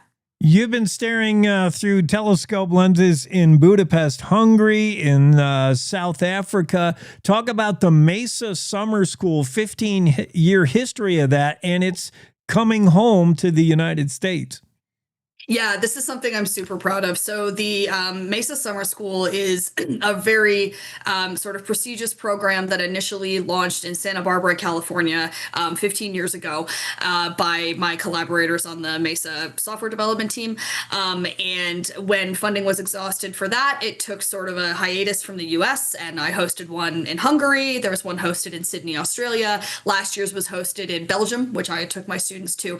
And thanks to this NSF grant, that I was awarded for studying this problem, we will be able to host the Mesa Summer School for the first time in several years back in the US, and we'll be able to do it in Wyoming. And that's going to be, I think, quite a prestigious, attractive program. I think it's going to raise the profile of the university and of the state, and I think the grant evaluators agreed that that was important, and so I'm very happy to be doing that in June of this coming year. Awesome. That grant, by the way, is $1 short of $300,000, and Meredith's going to need all of that to increasing the computing power of whatever computer she's going to abuse next. You know what? 20, 30 years ago, Professor Joyce, your colleagues, your students, they would have been all male. Women are getting into STEM like never before. That's good news, huh?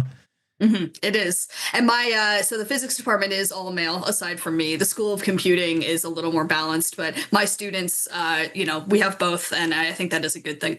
Awesome. Well, you got to check in with us later after you destroy some more computers and find out, please tell us how old are these stars and why everything we thought we knew about galaxies, the universe, outer space, and stars could be all wrong. We're going to rewrite history, maybe. Thank you, Professor. Appreciate it. Thanks very much. That's Meredith Joyce, University of Wyoming, and she came aboard specifically to make sure the CPUs were running hot in the supercomputer. She's with ARC, Advanced Research Computing Center at Wyoming in Laradice, and that's going to wrap it up for the show today. I told you we were going to end on a high note. Everybody have a great day. We'll see you tomorrow for Halloween, same time at the Cowboy State Daily. Good morning. This is the Cowboy State Daily Morning Show with Jake. The new way Wyoming wakes up.